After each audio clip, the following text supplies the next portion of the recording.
Hello everyone, board बाबा में आप सभी का स्वागत है। हम हैं विकास गुप्ता और आप हैं हमारे प्यारे प्यारे विद्यार्थीगण। तो कृपया ध्यान दीजिए, जैसा कि आपके अपने offline classes climax coaching centre में प्रत्येक महीना आप लोग टेस्ट देते हैं, मंथली एग्जाम होता है, सभी विषयों का एग्जाम होता है।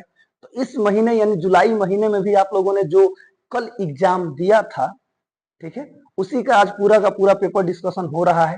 ओके, तो एक एक क्वेश्चन बाबू खूब बढ़िया ध्यान से मिला लीजिए लोग, एक एक क्वेश्चन।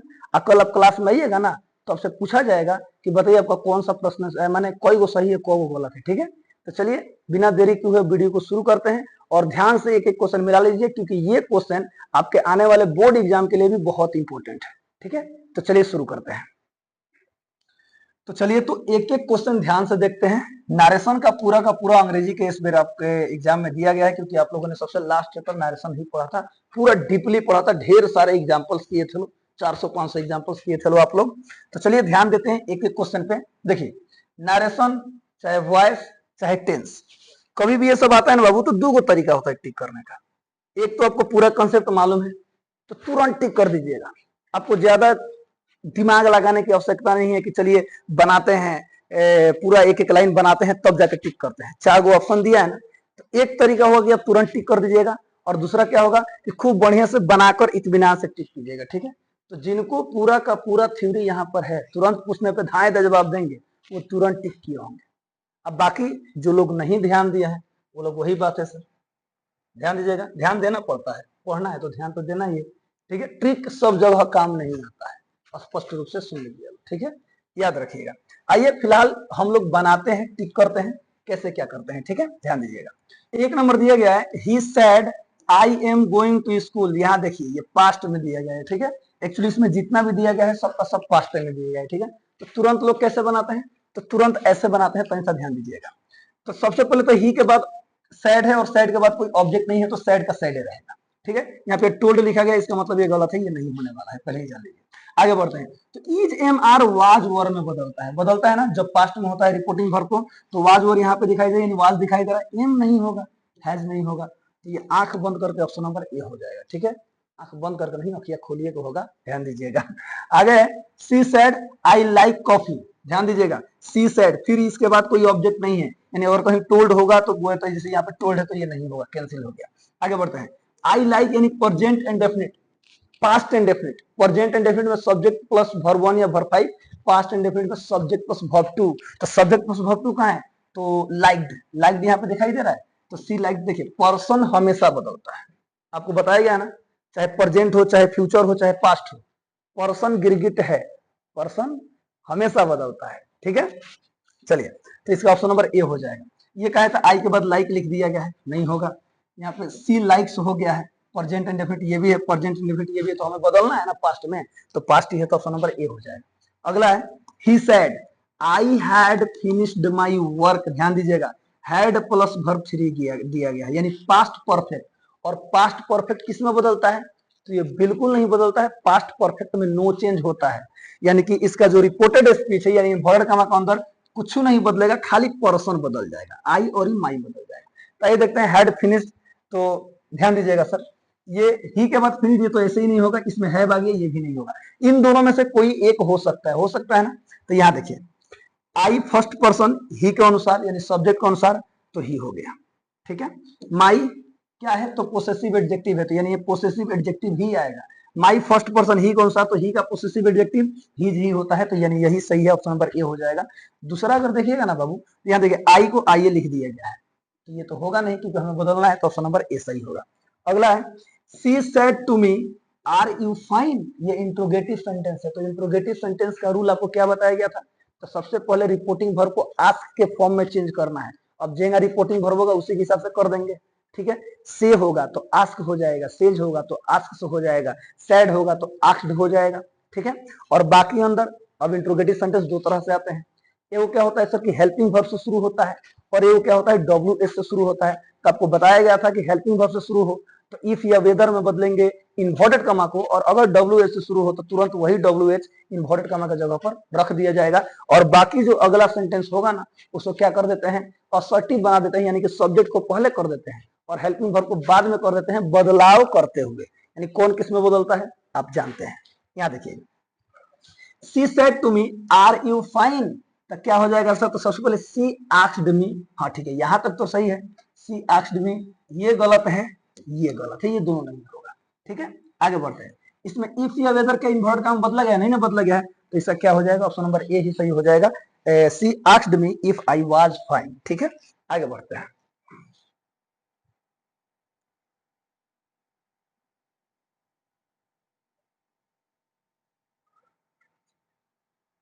अगला क्वेश्चन है, he said to her where do you live. अब देखिए अब यहाँ पे डब्ल्यू एच आ गया, तो सबसे पहले तो इन्वर्ट का डब्ल्यू एच में बदलेगा। ठीक है, और डू यू लिव ये प्रेजेंट इंडेफिनिट है, किसमें जाएगा? पास्ट इंडेफिनिट यानी सब्जेक्ट प्लस वर्ब टू। तो ध्यान दीजिएगा, he asked her where she lived, you second person her के अनुसार सी हो जाएगा लिव्ड, यानी ऑप्शन नंबर ए ही सही है। ये टोल्ड गलत है। आस्क्ड आस्क्ड तो ठीक है, हर तक सही, यहाँ तक ठीक है, डू कहाँ से आ गया भाई? हमें बदलना है ना, सी के बाद डज का है आएगा, निगेटिव होता तो ना डू या डज होता, यानी डिड में बदलता, तो ये भी कैंसिल, यानी ऑप्शन नंबर ए हो जाएगा। अगला है, they said to me will you help us, will you help us, ये भी इंट्रोगेटिव सेंटेंस है। तो सबसे पहले इन्वर्टेड कॉमा को इफ या वेदर इसमें नहीं दिखाई दे रहा है, कैंसिल। हाँ, इसमें दिखाई दे रहा है, इसमें भी नहीं दिखाई दे रहा है, ये भी कैंसिल, दो यही कैंसिल हो गया। आगे बढ़ते हैं सर। तो अब देखिए विल किस में चेंज होगा? वुड में चेंज होता है, आपको पता है। तो वुड यहाँ पर है, लेकिन यहाँ पर विल दिखाई दे रहा है, ऑप्शन नंबर बी सही हो जाएगा। ठीक है, अगला है, the teacher said to the students be quiet, शांत हो जाओ, यानी शिक्षक जो है वो विद्यार्थियों से कहते हैं, माने कहें कि शांत हो जाइए, यानी शांत हो जाओ। तो क्या है सर? एक तरफ से देखा जाता है ऑर्डर है, आपको पढ़ाया गया था ना, imperative sentence, order, request, advice, forbidden, यानी पढ़ाया गया था ना। तो ध्यान दीजिएगा उसमें क्या है सर? तो the teacher ordered the students to be quiet, to be quiet. और देख लेते हैं, द टीचर सेड, हाँ said the students to be quiet, तो सेड वाला तो उतना ज्यादा परफेक्ट है नहीं। अगला देखिए, द टीचर, अगर सेड लिखना भी होता तो यहाँ सेड न लिखकर हमको क्या लिखना पड़ता? टोल्ड लिखना पड़ता, क्योंकि नियम हमें पता है कि सेड के बाद अगर ऑब्जेक्ट रहे तो हमें इसे टोल्ड में बदल देना है। आगे देखिए, द टीचर आस्क्ड, ये होगा नहीं। अगला है, the teacher request, teacher request करते हैं, मैं थप दे, रिक्वेस्ट करते हैं पढ़ो, शांत हो जाओ। हाँ, तो ऑर्डर, ऑप्शन नंबर ए हो जाएगा। The teacher order the student to be quiet. अगला है, he said to me please give me some water, please यानी रिक्वेस्टेड, तो रिक्वेस्टेड रहेगा दिखाई दे रहा है, ऑप्शन नंबर ए सही हो जाएगा। लेकिन फिर भी तो देख लेते हैं, ही सेड ये तो गलत, टोल्ड होता, मैंने बोला ना कि ऑब्जेक्ट है इसके बाद तो टोल्ड हो जाता, तो ये गलत हो जाएगा। अगला है, ही आस्क्ड, गलत। ही ऑर्डर्ड, प्लीज आया तो ऑर्डर कहां से आ गया? तो ऑप्शन नंबर ए ही सही है। वाह, 8 तक ए ए ए ए ना है, 6 नंबर में बी है, देखिए ध्यान दीजिएगा। चलिए अगला है 9 number, mother said to me don't go outside. ध्यान दीजिएगा, मदर माने माँ ने मुझसे कहा बाहर मत जाओ, हेलो हेलो बाबू बाहर मत जाओ, यानी बाहर मत जाइए। तो ध्यान दीजिएगा, लिखा गया है mother advised me not to go out, ध्यान दीजिएगा आउटसाइड, नॉट टू आया और एडवाइज्ड आया, हाँ ये भी हो सकता है। ठीक है, लेकिन और भी ऑप्शन हम लोग पढ़ लेते हैं। मदर फॉरबेड यानी माँ ने मना किया मी टू गो आउटसाइड, हाँ ये भी सही है सर, बिल्कुल सही है। आप देखिए, अगर नॉट टू लिखते हैं तो फॉरबेड नहीं लिखते हैं, और अगर फॉरबेड लिखते हैं तो नॉट टू नहीं लिखते हैं, याद रखिए। फॉरबेड का मतलब ऑलरेडी होता है मना करना, रोकना, ध्यान दीजिएगा। तो यानी इसका ऑप्शन नंबर ए भी सही हो जाएगा और ऑप्शन नंबर बी भी सही है। तो क्या हो जाएगा? ए और बी, ऑप्शन नंबर डी दिया गया। इसने बोलते हैं कि ऑप्शन पूरा पढ़कर टिक करना चाहिए। ये देखिए C number, mother said not go outside, ये ऐसे ही गलत है, ऐसा होता ही नहीं। ठीक है, आगे बढ़ते हैं। 10 नंबर लिखा गया है, he said may God bless you, optative sentence याद कीजिए, मे को माइट में बदलते हैं और सब्जेक्ट को खींचकर शुरू में ला देते हैं। तो he wished that God might bless me, हाँ यही सही है। और भी देख लेते हैं sir, he told, God will, will कहां से आएगा? देखिए प्रेड गॉड ब्लेस, ये माइट तो आएगा ना, जब ऑप्टेटिव है तो आपको बताया गया था ना, नहीं भी रहेगा तो हमें माइट को लेकर आना है, ऑप्शन नंबर ए हो जाएगा। अगला है, she said may you succeed, ध्यान दीजिएगा, she said may you succeed, तो she told that I might succeed. ठीक है, आगे बढ़ते हैं सर। हाँ ये भी हो सकता है, क्योंकि माइट में बदला गया यू सेकंड पर्सन। अच्छा, तो यहाँ पे ऑब्जेक्ट नहीं है तो कोई बात नहीं sir, she said may you यानी उसने कहा कि आप क्या हो जाइए, सफल हो जाए, सफल यानी कि सामने वाले ने मुझे ही ना कहा, तो ध्यान दीजिएगा, यानी ये भी सही हो सकता है। आगे है, सी सेड आई मे नहीं होगा। अगला है sir I might succeed, she wished date.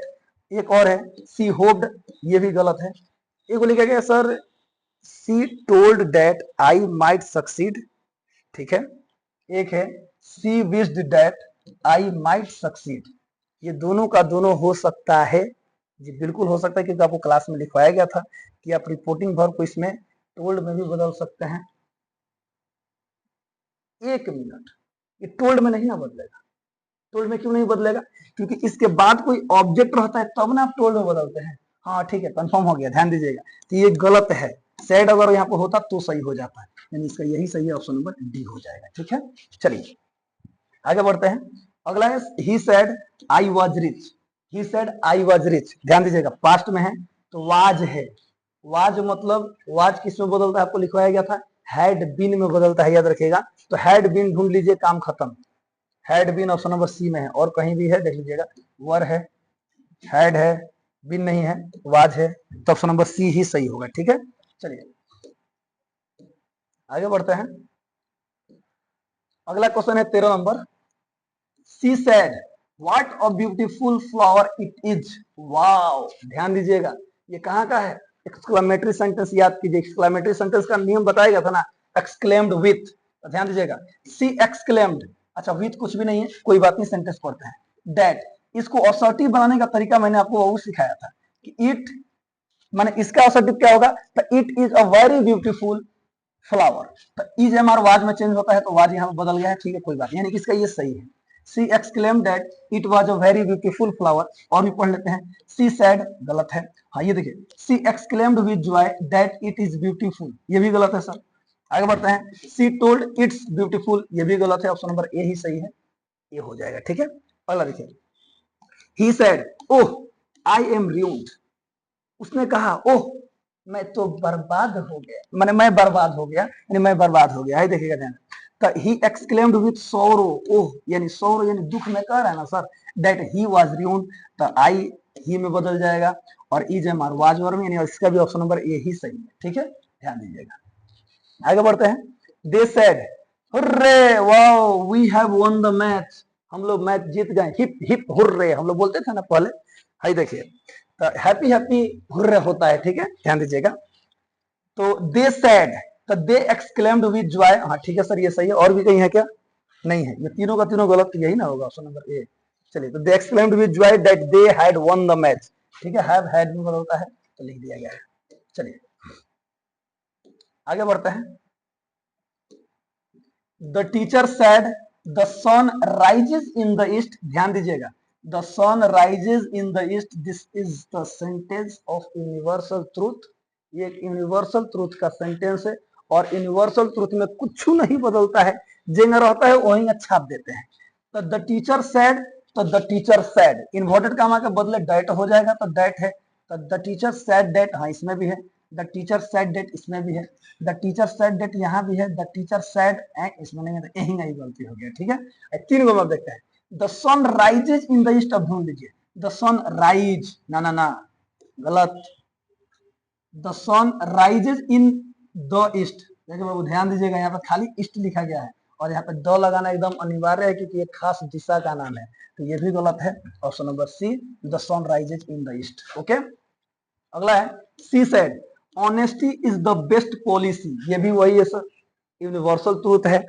तो चलिए चलते हैं, जनरल ट्रूथ है। ठीक है, ध्यान दीजिएगा, she said that honesty is the best policy, अरे वाह यही सही है, हाँ यही सही है। She said that honesty was, नहीं sir, she said that honesty had been, ये कहां से हो गया? सी टोल्ड दैट ऑनेस्टी, गलत, ऑप्शन नंबर ए ही सही है। ठीक है, चलिए आगे बढ़ते हैं। अगला है he said I will come tomorrow, he said I will come tomorrow, would ढूंढिए सबसे पहले, वुड कहाँ है? तो यहाँ पर विल है, यहाँ पर सेल है, हाँ वुड एगो हेदे है, वुड एगो हेदे है, ध्यान दीजिएगा। आई फर्स्ट पर्सन ही के अनुसार, आई आइए यहाँ पर है, तो ये भी गलत हो गया, यहाँ पर ही है, ऑप्शन नंबर बी हो जाएगा। ठीक है, चलिए अब पूरा अगर इत्मीनान से बनाएंगे तो आपको पता चल जाएगा कि कहाँ का है, आप लोग जानते, इसलिए मैं धाए धाए तो तेजी में टिक कर रहा हूँ। ठीक है, ध्यान दीजिएगा, आगे बढ़ते हैं। ये वाला हो गया, हाँ इस नंबर लिखा गया बाबू, she said I was cooking food, I was cooking food, present continuous past, sorry past continuous है ना, तो पास्ट कंटिन्यूअस किसमें बदलता है, पास्ट परफेक्ट कंटिन्यूअस अर्थात had been plus verb four, तो हैड बीन वर्ब फोर किधर है ढूंढ लीजिए, हैड बीन वर्ब फोर यही ना है, ऑप्शन नंबर ए हो जाएगा। गलत गलत गलत। आगे देखिए, Ravi said we are playing cricket, is am are plus verb four, present continuous past continuous में बदल जाएगा, अर्थात वाज या verb plus verb four, was या वर्ब प्लस वर्ब फोर, ध्यान दीजिएगा, तो वाज या वर्ब प्लस वर्ब फोर यहाँ पर है, वाज या वर्ब प्लस वर्ब फोर यहाँ पर है, और ये वो यहाँ भी है, तो ये तो ऐसे ही कैंसिल हो गया, ठीक है सर। तो देखिए, Ravi said that we were playing cricket, we first person Ravi के अनुसार ही होना चाहिए, ये गलत, ठीक है सर, वी ये भी चेंज नहीं हुआ है, गलत। आगे देखिए, एक मिनट, वी फर्स्ट पर्सन है, ठीक है, तो रवि के अनुसार, तो रवि कहा है ना, एक तरफ से देखा है तो वी प्लुरल है, तो रवि के लिए आपको क्या बताया गया था, ही बताया गया था, तो ही का प्लुरल क्या होता है, दे होता है, तो इसका यही सही है, Ravi said that they were playing cricket, option number D हो जाएगा, ठीक है, यही सही है। आगे देखते हैं, I said to him do your homework, ध्यान दीजिएगा, I said to him do your homework, do देखकर इसको प्रेजेंट इंडेफिनिट मत समझ लीजिएगा, ठीक है सर, डू योर होमवर्क, अपना गृह कार्य करो, यानी जो होमवर्क मिला है उसे करो, तो इससे क्या हो जाएगा sir, I ordered him to do his homework, your second person him कौन सा हिज, हाँ तो ये तो सही है, आई सेड हिम गलत है, आई टोल्ड हिम गलत है, I ordered him to do your homework, your तो बदलेगा तो हिज में ना, ऑप्शन नंबर ए ही सही है, ये हो जाएगा, ठीक है। चलिए आगे बढ़ते हैं 22 नंबर, ध्यान दीजिएगा, she said I can drive a car, could could could could could could ना, could, can, must, may, could, option number A. अगला है he said I may come today, may might में बदल दीजिए, तो मे माइट यहाँ है, इसमें नहीं है, इसमें नहीं है, ठीक है सर। चलिए बदलते हैं, आई फर्स्ट पर्सन ही कौन सर ही हो गया है, यहाँ भी चेंज है, ठीक है सर, अपनी आगे बढ़ते हैं, कम कम कम टुडे टुडे आई, बा टुडे किसमें बदलता है, डेट दे में ना बदलता है, तो ऑप्शन नंबर सी सही है, ठीक है, ध्यान दीजिएगा, एक एक चीज बदलेगा जब पास्ट में होगा रिपोर्टिंग वर्ब। चलिए अगला देखिए, they said we should work hard, should नहीं बदलता है, शुड में नो चेंज होता है, ध्यान दीजिएगा।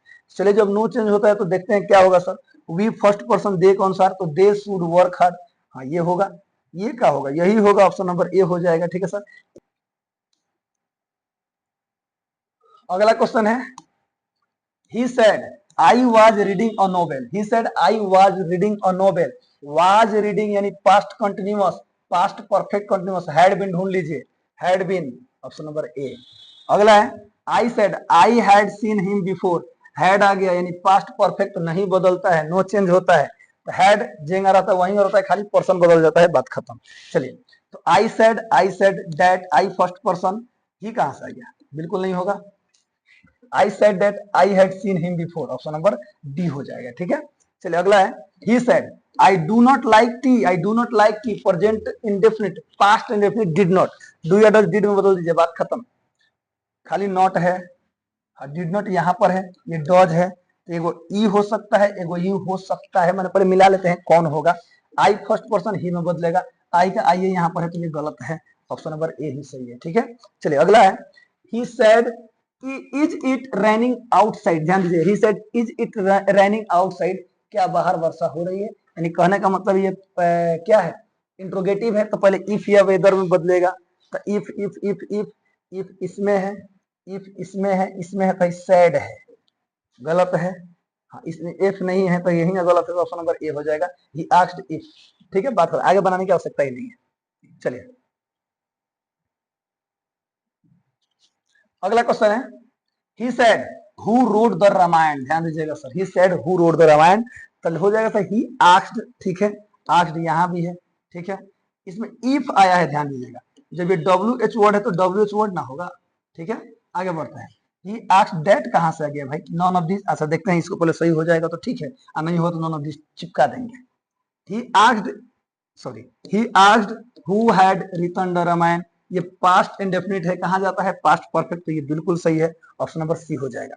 अगला है, she said to me did you see the movie, she said to me did you see the movie, ये कौन सा है, पास्ट इंडेफिनिट का क्या है, इंट्रोगेटिव है, तो किस में जाता है, पास्ट परफेक्ट में जाता है, ध्यान दीजिएगा, वो भी असर्टिव बना देंगे। आइए बनाते हैं, सी सेड तो सी आस्क्ड, मी तो मी, हेल्पिंग वर्ब है तो इफ सही है।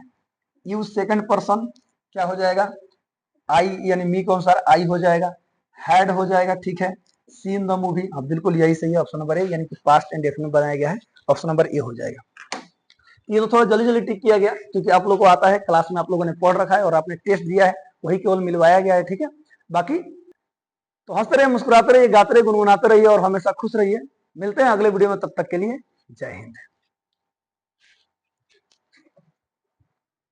चलिए देखते हैं क्वेश्चन नंबर 31। क्वेश्चन नंबर 31 यहाँ पर 100 मीटर तथा 125 मीटर लंबी दो रेलगाड़ियां समांतर पटरियों के अनुदिश परस्पर विपरीत दिशा में गतिमान है। तो यहाँ तक पढ़ के मिला, एक 100 मीटर लंबी ट्रेन और एक कितना मीटर लंबी ट्रेन है, 125 मीटर लंबी ट्रेन है, और दोनों क्या हो रहा है, समांतर पटरियों के अनुदिश विपरीत दिशा में गति कर रही है। चलिए मान लेते हैं यहाँ पे एक ट्रेन है और एक ट्रेन इधर से आ रहा है, ठीक है।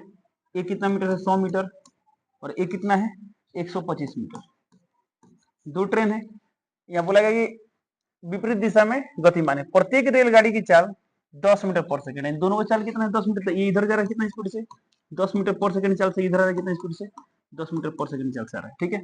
यदि इनके त्वरण क्रमशः इतना और इतना हो, यानी इसका त्वरण कितना दिया है, 0.3 मीटर पर सेकंड स्क्वायर, और इसका त्वरण कितना दिया है, 0.2 मीटर पर सेकंड स्क्वायर। तो क्या बोला गया है, एक दूसरे को पार करने में लगा समय। अच्छा बताइए, बताना है एक दूसरे को पार करने में कितना समय लगेगा। तो अपेक्षित गति में बताया गया था आप लोग को। मान लीजिए इसको इसको मान लीजिए ये जो ट्रेन है, इस ट्रेन को पार करने में जितना समय लगे उतना ही यह ट्रेन इसको पार करने में लगा समय, यानी दोनों के लिए क्या हो, बराबर हो। तो इसमें क्या करेंगे, किसी एक ट्रेन को रोक देंगे। तो कैसे रोकेंगे, तो रोकने का मतलब ये हुआ ना, जैसे मान लीजिए हम इस ट्रेन का निकालना चाहते हैं, कितना देर में से पार करेंगे, तो इस ट्रेन का वेग लेंगे इसके सापेक्ष, इस ट्रेन का त्वरण लेंगे इसके सापेक्ष, ठीक है। तो सबसे आसान तरीका क्या बताया गया था, जैसे इसका कैलकुलेशन करना है तो इस ट्रेन को रोक दीजिए। कैसे रोकेंगे, तो इसका जितना डेटा इधर दिया है ना उतना उल्टा ऐड कर दे। जैसे मानिए इधर कितना चाल दिया है, 10 मीटर पर सेकंड, यदि हम इधर 10 मीटर पर सेकंड ऐड कर दे तो क्या होगा, देखिए यदि हम इधर 10 मीटर पर सेकंड चाल ऐड कर दे, इधर 10 है, इधर 10 से कैंसिल हो जाएगा। तो जो काम इस पर करेंगे वही काम इस पर करेंगे। इधर 10, जैसे हम इधर ऐड करेंगे 10 तो इधर भी करना है 10, तो 10 से क्या हो जाएगा, 20 हो जाएगा।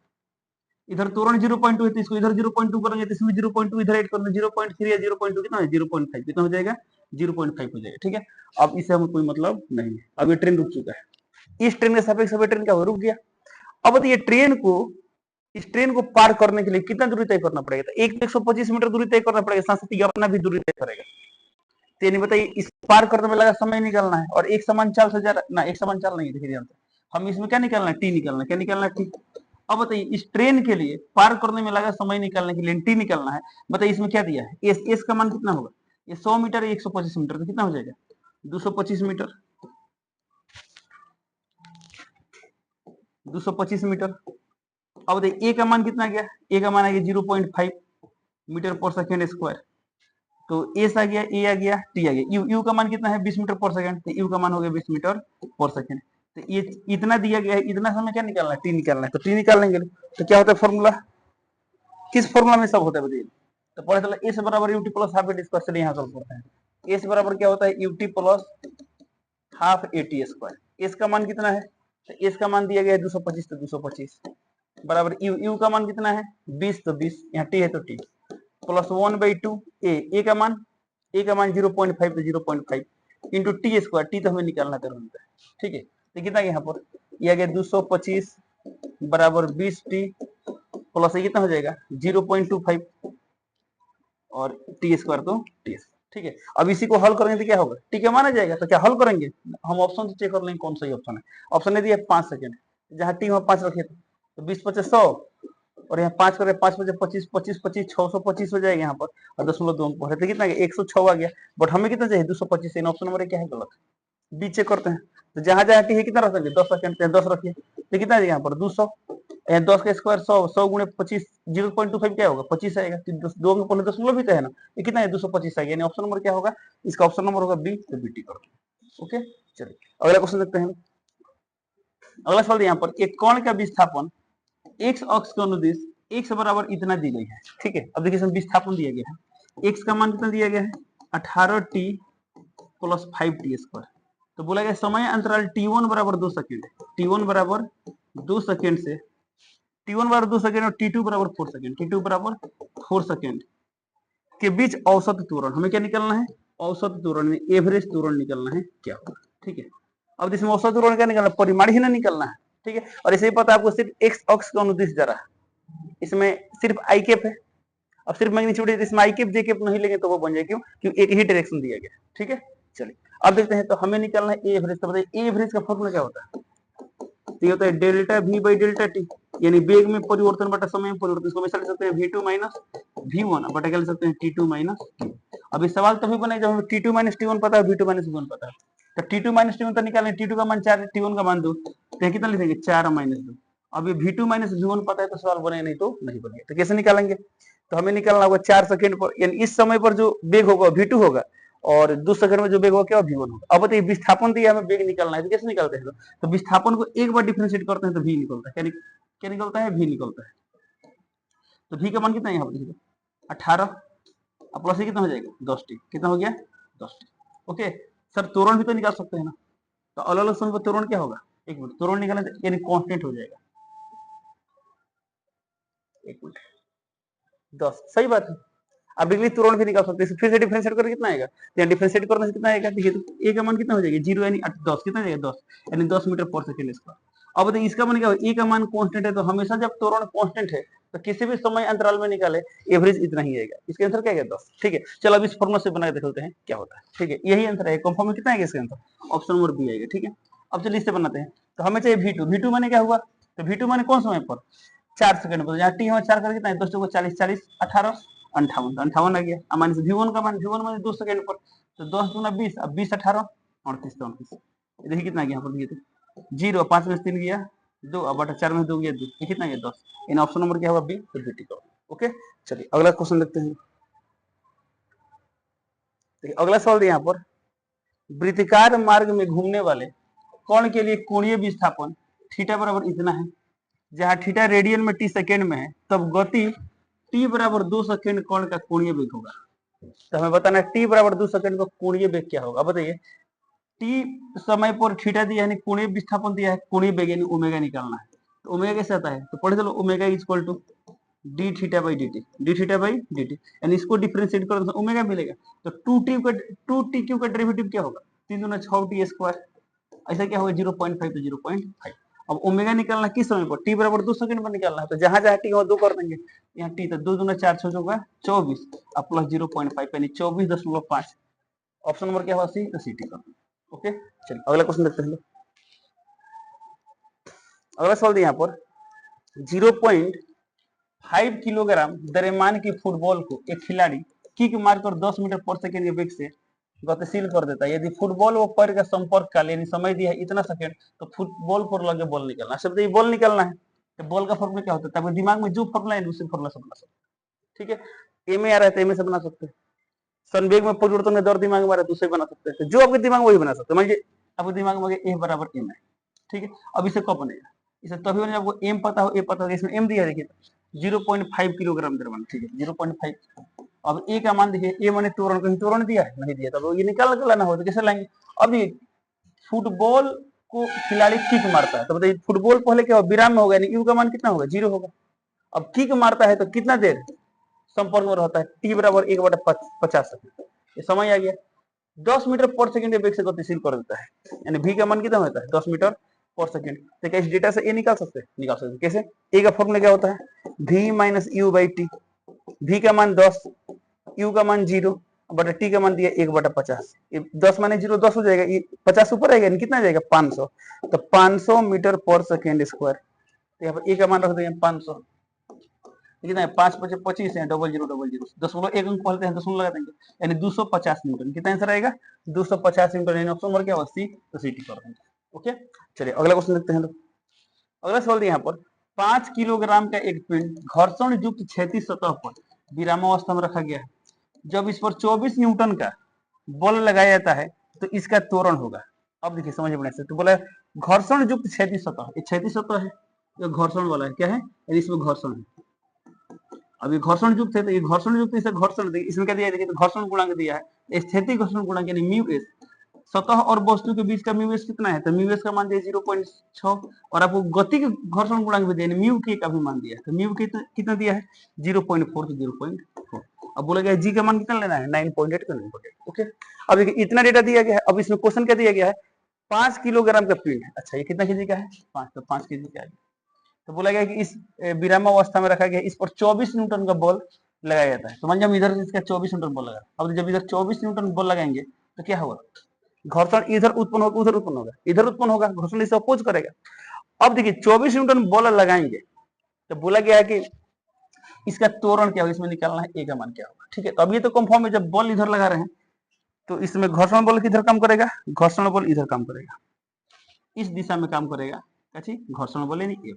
अब ये कौन घर्षण काम करेगा? तो यदि वस्तु विराम में ही रहता है तो स्टैटिक फ्रिक्शनल फोर्स यानी स्थैतिक घर्षण बल काम करता है। यदि गति में आ गया तो गति घर्षण बल काम करता है। सर जब 24 न्यूटन बल लगाएंगे तो स्थैतिक में रहेगा, गतिक में आएगा, तो कैसे पता करेंगे? तो यह पता करने के लिए ना याद कीजिए, पढ़े थे लोग, अभी म्यू एस दिया है तो इस डेटा से हम क्या निकाल सकते हैं? निकाल सकते हैं ना, इसमें अधिकतम स्थैतिक घर्षण बल कितना है। तो मानिए उसका सपोर्ट मान लेते हैं 25 न्यूटन है, तो बताइए यदि घर्षण बल का मान 25 न्यूटन है, वस्तु विराम में है, और उसमें 24 न्यूटन बल लगाएंगे तो क्या होगा? ऐसे भी एडजस्ट करने वाला फोर्स होता है, अपने आप को एडजस्ट कर लेता है। इसे मान लीजिए हम बोले इस वस्तु और सतह के बीच अधिकतम घर्षण बल का मान कितना है, मान लीजिए बोलते 30 न्यूटन, कितना न्यूटन? 30 न्यूटन। तो अब इस वस्तु पर कोई बल नहीं लगा रहा है, तो अभी घर्षण बल कितना है? 0 है। अब इसमें हम 5 न्यूटन बल लगाएंगे, 5 न्यूटन, तो इसका मान हो जाएगा 5। हम 10 लगाएंगे तो इसका मान 10, हम 20 लगाएंगे तो इसका मान 20, हम 29 दशमलव समथिंग लगाएंगे तो इसका मान 29, जैसे 30 लगाएंगे तो ये भी 30 होगा, और उससे ज्यादा लगाएंगे तो क्या होगा? ये वस्तु आगे बढ़ने लगेगा। ठीक है, ये बात हम लोग सीखे। चलो अब यानी अब ये वस्तु सब जगह 24 बल लगा रहे हैं, तो वस्तु आगे घस गया कि नहीं घस गया? यदि वस्तु आगे घसकने वाला होगा तो इस डेटा से हम निकाल कर लाएंगे। जब गति में आ गया तो कौन ये वाला घर्षण गुणांक काम करेगा? जैसे वस्तु गति में आता है तो घर्षण बल थोड़ा सा कम होता है, क्यों? उस समय गति घर्षण बल काम करता है। ठीक है, चलिए सफाई चेक करते हैं इसमें अधिकतम घर्षण बल कितना है, एफ एस मैक्सिमम का मान क्या है।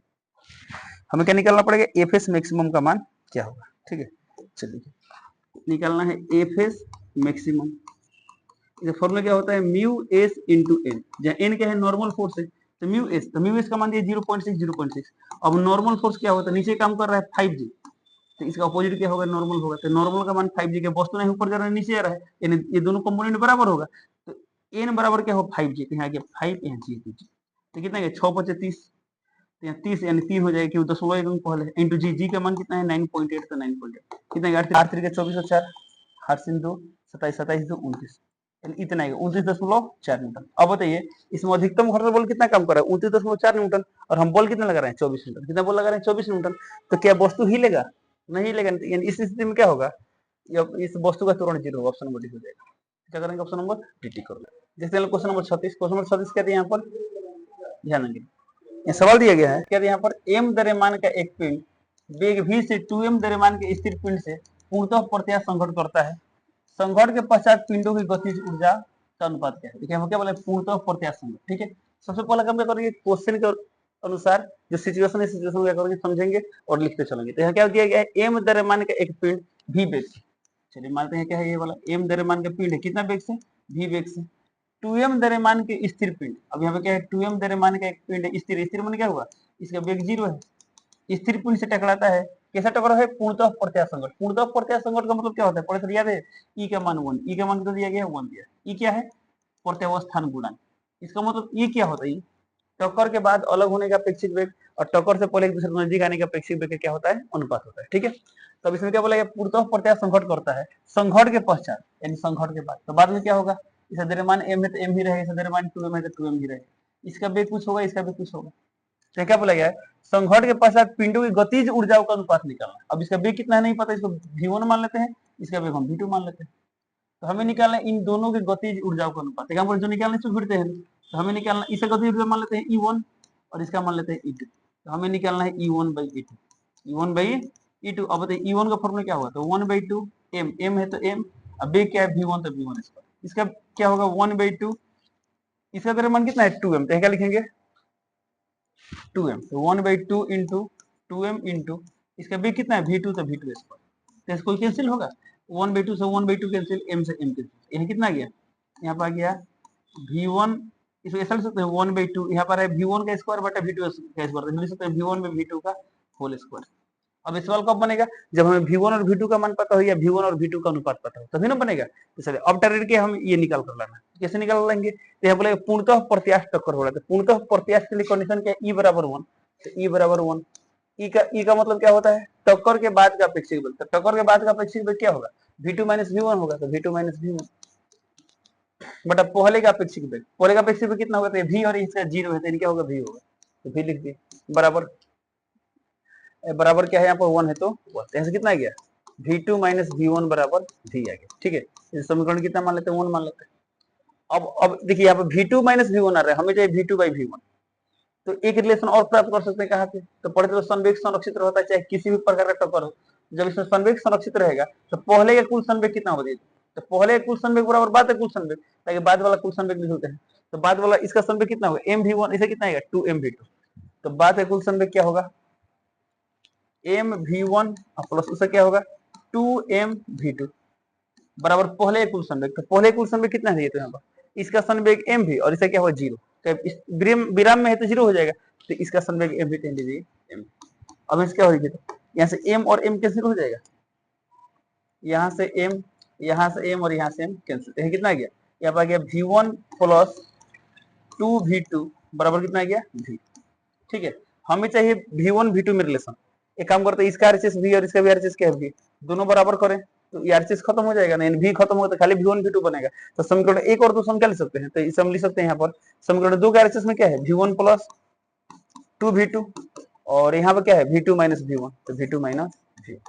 ठीक है, हमें निकालना v1 में v2, तो हम यहाँ पे v1 रख देते हैं, ये v1 वाला माइनस में रहता है, प्लस हो जाएगा, प्लस क्या हो गया v1, और यहाँ v2 है प्लस दे रहे तो माइनस, तो माइनस 2v2, तो कितना है यहाँ पर 2v1 बराबर है कितना गया, यहाँ पर गया माइनस v2, तो हमें निकालना है v1 बाई v2, तो इधर इसको भेज देते हैं माइनस 1/2, तो v1 बाई v2 का माने माइनस 1/2 आ रहा है, तो 1/2 यहाँ लिख देंगे माइनस 1/2 का स्क्वायर, तो कितना है यहाँ पर 1/2, 1 का स्क्वायर 1, 2 का स्क्वायर 4, तो कितना है 1/8, इसका आंसर रहेगा 1:8, तो ये दिया 1:8, ऑप्शन है 1:1, 2:1, 4:1 नहीं दिया है, हालांकि प्रोसेस तो यही रहेगा। ठीक है, फिर से एक बार ट्राई कर लीजिएगा, यदि 1:8 इसमें नहीं दिया तो यानी इसका अनुसार क्या है, इसमें चारों ऑप्शन क्या है गलत।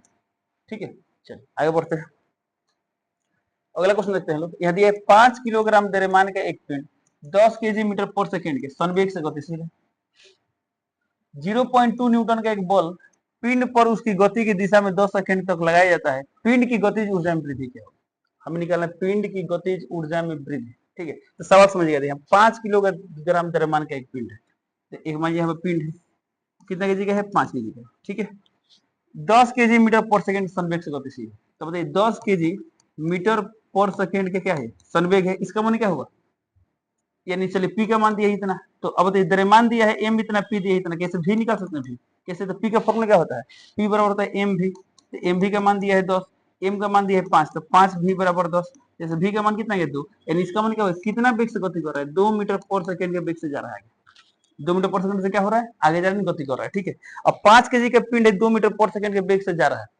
अभी एक समान वेग से जा रहा है, यानी इसमें कोई बल नहीं लग रहा है, अभी हम बोला गया है 0.2 न्यूटन का एक बल पिंड पर गति की दिशा में 10 सेकंड तक लगाया, अब इसको हम एक बल आरोपित कर दिए, कितना 0.2 न्यूटन। अब जब ये बल आरोपित करें वेग बढ़ेगा घटेगा, वेग बढ़ेगा कंफर्म है, इसमें त्वरण आएगा, जब बल लगाएगा तो त्वरण आएगा, और त्वरण आएगा इसका वेग बढ़ेगा, तो बोला गया इसमें गतिज ऊर्जा में वृद्धि होगी, कितना देर तक 10 सेकंड तक बल लगा रहा है, तो मान लीजिए यहाँ कहीं आ गया इसका, अब देखिए पहले वेग था 2 मीटर पर सेकंड, बाद का इसे यू मान ले, इसे भी मान लेते हैं। अब गतिज ऊर्जा में वृद्धि निकालना है, तो गतिज ऊर्जा में वृद्धि का मतलब क्या हुआ, यहाँ की ऊर्जा मान लेते हैं E1 है और यहाँ E2 है, यानी हमें निकालना है E2 माइनस E1, यही ना वृद्धि होगा एनर्जी, E2 माइनस E1 का मान निकालना, तो E2 का फॉर्मूला क्या होगा, इसे द्रव्यमान 5, तो यहाँ भी क्या होगा 5 केजी होगा, तो फॉर्मूला क्या होगा E2 का, तो क्या होता है हाफ एम वी स्क्वायर, तो हाफ एम बाद वाला वेग है तो वी स्क्वायर माइनस 1/2 एम, पहले वाला वेग यू है, इसे यू मान लेते हैं, यू स्क्वायर उसको कॉमन हो जाएगा, तो 1/2 एम कॉमन तो कितना गया v square minus u square, अब वैल्यू पुट करेंगे देखिए यहाँ पर 1/2, तो 1/2 इंटू एम है, तो एम का मान दिया है 5, तो 5 v square minus u square, तो वी का मान कितना है, वी का मान एक मिनट, वी का मान नहीं देने, वी तो निकालना पड़ेगा ना, अब वी कहां से निकालेंगे, तो देखिए इसमें एफ का मान दिया है 0.2 न्यूटन और ए क्या दिया एम दिया है, तो यहाँ से ए निकाल सकते हैं, ए का फॉर्मूला क्या होता है एफ बटा एम, एफ का मान दिया है 0.2 और एम का मान दिया है 5, ये आ गया ए, और ए का फॉर्मूला क्या होता है v minus you by T, चलिए तो यानी ए का मान इतना है, ए का फॉर्मूला क्या होता है v minus you by T, v का मान नहीं पता है, u का मान कितना दिया है 2 और बटा टी, टी का मान कितना दिया है टी इसमें दिया गया है 10 सेकंड, लिख देंगे 10 सेकंड बराबर 0.2/5। तो कितना है 5 दूना 10, 2 दूना 4, ये माइनस इधर प्लस हो जाएगा। तो कितना हो जाएगा v बराबर हो जाएगा 0.4 और प्लस 2 यानी 2.4। कितना हो जाएगा 2.4। तो v का मान हो जाएगा 2.4। तो 2.4 का स्क्वायर है कितना कर देंगे 2.4 का स्क्वायर, तो हो जाएगा 2.4 का स्क्वायर अब माइनस u का मान कितना दिया, u का मान दिया 2, तो यहाँ लिख देंगे 2 स्क्वायर। ठीक है, तो कितना यहाँ पर यहाँ लिख सकते हैं 5/2 इंटू, अब इसका स्क्वायर माइनस इसका स्क्वायर, दोनों स्क्वायर करके माइनस कर दीजिए। जब पढ़े लो a square minus b square क्या होता है, a plus b into a minus b. इसका प्लस कितना आएगा 4.4 इंटू ए माइनस बी, ये कितना आएगा माइनस करेंगे तो 0.4 हो गया। तो कितना यहाँ पर, ये तो यहाँ पर गया 0.2, तो 5 दूना 10 यानी 1 इंटू 4.4, तो आएगा 4.4 जूल आंसर। तो 4.4 कहीं दिया है ऑप्शन नंबर डी, क्या करेंगे ऑप्शन नंबर डी करेंगे। ठीक है, एक तरीका ये हो गया। एक तरीका और कैसे बना सकते हैं, तो एक तरीका और होगा, याद है कार्य ऊर्जा पर में पढ़ते थे। कार्य ऊर्जा पर में के अनुसार क्या होता है, किया गया कार्य गतिज ऊर्जा में परिवर्तन के बराबर होता है, यानी kinetic energy 2 minus kinetic energy 1। तो हमें ये निकालना है, तो ये जब कार्य निकालते तो सॉल्व बन जाएगा। अब कार्य निकालना है तो सर कार्य कैसे निकालेंगे, तो कार्य का फॉर्मूला पढ़ लो एफ एस कॉस थीटा, क्योंकि एक जिस दिशा में बॉल लग रहा है उसी दिशा में विस्थापन हो रहा है, तो कॉस 0 होगा, कॉस 0 का मान क्या होगा 1, ये खत्म करते हैं। हमें एफ एस का मान निकालना है। अब इस क्वेश्चन में एफ का मान कितना दिया है, तो एफ का मान कितना दिया गया है, एफ का मान 0.2, तो यानी 0.2। अब एस निकालना है, एस माने क्या हुआ, एस माने विस्थापन। तो अब बताइए एस का फॉर्मूला क्या होता है, UT plus half A T square. अब इसमें यू का मान कितना दिया, यू का मान, तो यू का मान दिया गया है, एक मिनट कहा गया है, अच्छा ये संवेग दिया है, ओके, और ये द्रव्यमान दिया है। तो इस डेटा से यू निकाल सकते हैं, यानी वेग निकाल सकते हैं। तो 10/5 कितना होगा 2, तो यू का मान आ गया 2 इंटू टी, टी माने टाइम, टाइम कितना दिया है 10 सेकंड, तो 10 सेकंड प्लस 1/2। अब ए निकालना पड़ेगा, ए का फॉर्मूला क्या होता है v minus c by t, तो सर वो तो v दिया नहीं है, तो ए बराबर पढ़े लो एम है, यहाँ से ए का मान क्या होगा एफ बटा एम, एफ का मान कितना दिया है, एफ का मान 0.2 अब बटा में एम, एम यानी 5, तो कितना हो गया 0.2 divided by 5 into T square. T का मान कितना है, टी का मान 10, तो 10 स्क्वायर हो गया 100। ठीक है, तो कितना यहाँ पर 5 दूना 10, ये 0 गैप कर सकते हैं, ये कितना है 10 दूना 20 अब प्लस से कितना आ गया, तो 0.2 इंटू यानी 2 आ गया, कितना गया 20 2 कितना गया 22, नहीं देंगे 22, तो एस का मान आ गया 22, नहीं देंगे 22, तो कितना है 22 दूना 44 10 4.4, इन ऑप्शन नंबर क्या होगा डी, डी का। तब जैसे चाहे वैसे क्या कर सकते हैं, बना सकते हैं। और क्या क्वेश्चन लिखते हैं, क्वेश्चन नंबर 38 दिया यहाँ पर, किसी ग्रह की उपग्रह का द्रव्यमान, तो त्रिज्या दोनों पृथ्वी के द्रव्यमान और त्रिज्या के आधे हैं, तो इसकी सतह पर गुरुत्वीय त्वरण होगा। अब कोई ग्रह है, सतह पर गुरुत्वीय त्वरण बताना है, तो सतह पर गुरुत्वीय त्वरण का फॉर्मूला क्या होता है Gm/r²। ठीक है, अब इसमें क्या दिया गया है, तो ये कोई भी ग्रह का उपग्रह हो चाहे ग्रह हो कोई भी हो, इसकी तुलना पृथ्वी से कैसे किया है, पृथ्वी से, और हम जानते हैं पृथ्वी की सतह पर गुरुत्वीय त्वरण इतना होता है। अब क्या बोला गया है, बोला गया है ना उपग्रह का जो द्रव्यमान और त्रिज्या है दोनों पृथ्वी के द्रव्यमान और त्रिज्या का आधा है।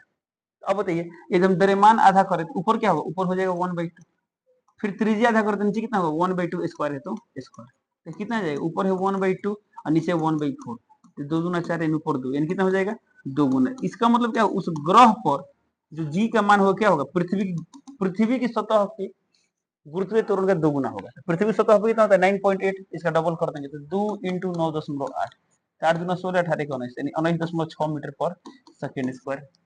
इन ऑप्शन नंबर क्या होगा सी, सी टी। ओके, चलिए अगला क्वेश्चन देखते हैं लोग। एक व्यक्ति एक समान गति v से वाहन चलाते हुए 5 मीटर त्रिज्या वाले समतल वक्र पथ मोड़ ले रहा है, यानी वक्र पथ पर मोड़ ले रहा है। टायरे और सड़कों के बीच स्थितिक घर्षण गुणांक 0.1 है। वह व्यक्ति समान गति से मोड़ लेते समय नहीं फिसलेगा यदि। अब चलिए सवाल समझिए, बढ़िया कर दिया। समझिए सपोज यहाँ से आप साइकिल चलाते हुए जा रहे हैं, गाड़ी चलाते हुए जा रहे हैं, अब यहाँ पे क्या है वृत्तिकार मोड़ है, ऐसा क्या है वृत्तिकार मोड़ है, टर्निंग है। अभी वृत्तिकार पथ कुछ त्रिज्या होगा, तो त्रिज्या कितना दिया है देखिए इसमें, मान जब गाड़ी यहाँ पर चला रहे हैं तो त्रिज्या कितना दिया है, ये त्रिज्या दिया गया है 5 मीटर, यानी 5 मीटर यार का माना गया। अब जब यहाँ पर टर्निंग को मोड़ लेंगे तो बताइए वृत्तीय गति कब हो पाता है, वृत्तीय गति होने के लिए क्या आवश्यक है, अभिकेंद्र बल आवश्यक है, बिना अभिकेंद्र बल वृत्तीय गति नहीं हो पाएगा। तो बताइए जो समतल सड़क है इस पर आपको अभिकेंद्र बल कौन प्रदान करेगा, घर्षण बल प्रदान करेगा, बात पढ़े थे लोग। अभी जो घर्षण बल होता है ना इसका अधिकतम मान फिक्स होता है, तो अब ये भी हम लोग पढ़े लो अभिकेंद्र बल का फॉर्मूला था mv²/r।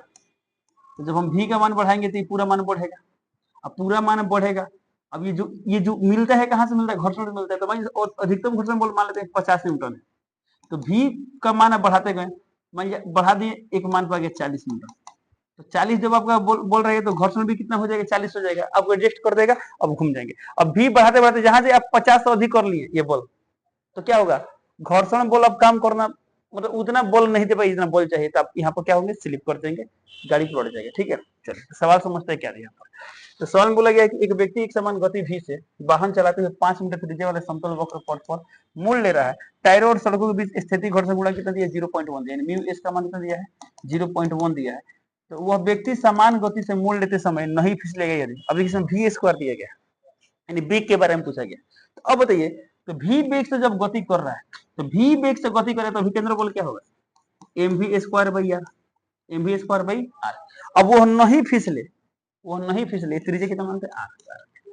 अब वो इंसान न फिसले, गाड़ी चलाते हुए न फिसले, कम नहीं फिसलेगा जब इसका मान क्या होगा, या तो घर्षण बल के बराबर हो या उससे कम हो। इसका मान लेस देन इक्वल टू क्या होना चाहिए, स्थैतिक घर्षण बल, इससे या तो कम नहीं तो बराबर, बराबर है तभी नहीं फिसलेगा, जहां से थोड़ा सा भी इससे अधिक हुआ तो फिसल जाएगा। अब इसी इक्वेशन को हल करें आंसर आ जाएगा। चलिए, तो ये क्या गया, mv स्क्वायर बाई आर। अब इसका फॉर्मूला क्या होता है, इसका फॉर्मूला क्या होता है, तो हम पढ़े लो mu S into N.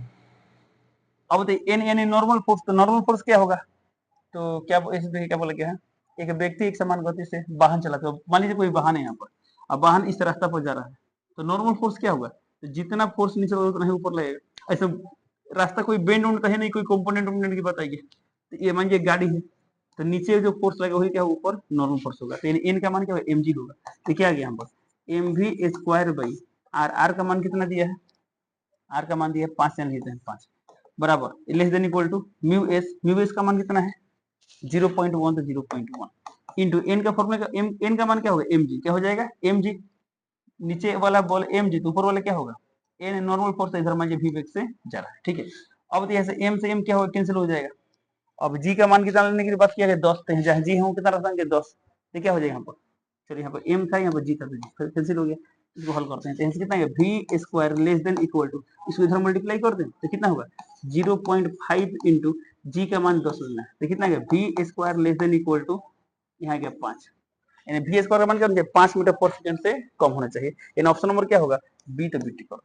Okay, चलिए अगला क्वेश्चन देखते हैं, अगला यानी लास्ट क्वेश्चन, फिजिक्स का लास्ट क्वेश्चन। ठीक है, सवाल देखिए यहाँ क्या दिया है, किसी भी समय टी पर गतिमान कण के निर्देशांक x कितना दिया, y इतना दिया, यानी जो गतिमान कण है xy प्लेन में गति कर रहा है, तो उसका x निर्देशांक भी चेंज हो रहा है, y भी चेंज हो रहा है। ठीक है, कण का त्वरण निकालना है। अब कण का जो त्वरण निकालना है, तो इसमें सीधे बात क्या है, त्वरण का, यानी रिजल्टेंट त्वरण निकालना है। ठीक है, अब बताइए x में यह विस्थापन दिया है, y में विस्थापन दिया है। ठीक है, तो जो x में विस्थापन है एस एक्स दिया है कितना 2t3, और y में विस्थापन कितना दिया है 3t3, हमें निकालना है त्वरण, तो परिणामी त्वरण, तो जाहिर सी बात है कुछ त्वरण x में हो सकता है तो कुछ त्वरण y में हो सकता है, तो हम दोनों त्वरण का दोनों कंपोनेंट निकाल लेंगे और रिजल्टेंट निकालना पड़ता है। तो बताइए s दिया है, हमें त्वरण निकालना, तो s को डिफरेंशिएट करने से क्या मिलता है, v मिलता है, तो x डायरेक्शन में v कितना होगा, v, तो 3 दूना 6 t स्क्वायर, लेकिन हमें चाहिए त्वरण, फिर इसको डिफरेंशिएट करें तो v x से तो क्या मिलेगा यहाँ पर a x मिलेगा, a1 एक्सेलरेशन x की ओर, ये क्या होगा 6 दूना 12 t। अब इसकी बात करते हैं, s इसको डिफरेंशिएट करते क्या मिलेगा यहाँ पर v y डायरेक्शन में, तो कितना होगा 3 3 9 टी स्क्वायर, फिर इसको डिफरेंशिएट करके क्या मिलेगा ए वाई, ए मैंने त्वरण y दिशा में, क्या हो गया यहाँ पर 9 दूना 18 टी। अब इतना गया, हमें क्या निकालना है, हमें निकालना है कण का त्वरण, अब रिजल्टेंट निकालना है ए का फॉर्मूला क्या होगा अंडर रूट ए एक्स स्क्वायर प्लस ए वाई स्क्वायर, इसी को हल करेंगे आंसर आ जाएगा। कितना जाएगा यहाँ पर एक्स माने 12 टी, तो 12 टी का स्क्वायर कितना होगा 12 12 होगा 144 टी स्क्वायर प्लस 18 टी, यहाँ टी स्क्वायर 18 का स्क्वायर कितना होगा 144 18 4 8 12,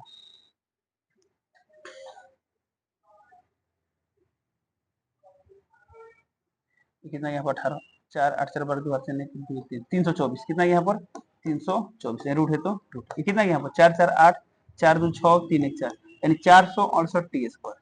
ठीक है, अच्छा ठीक है, रूट में 468 मिल गया, टी स्क्वायर ओवर रूट क्या होगा टी, इन ऑप्शन नंबर क्या होगा, ऑप्शन नंबर बी, तो बी टी करो।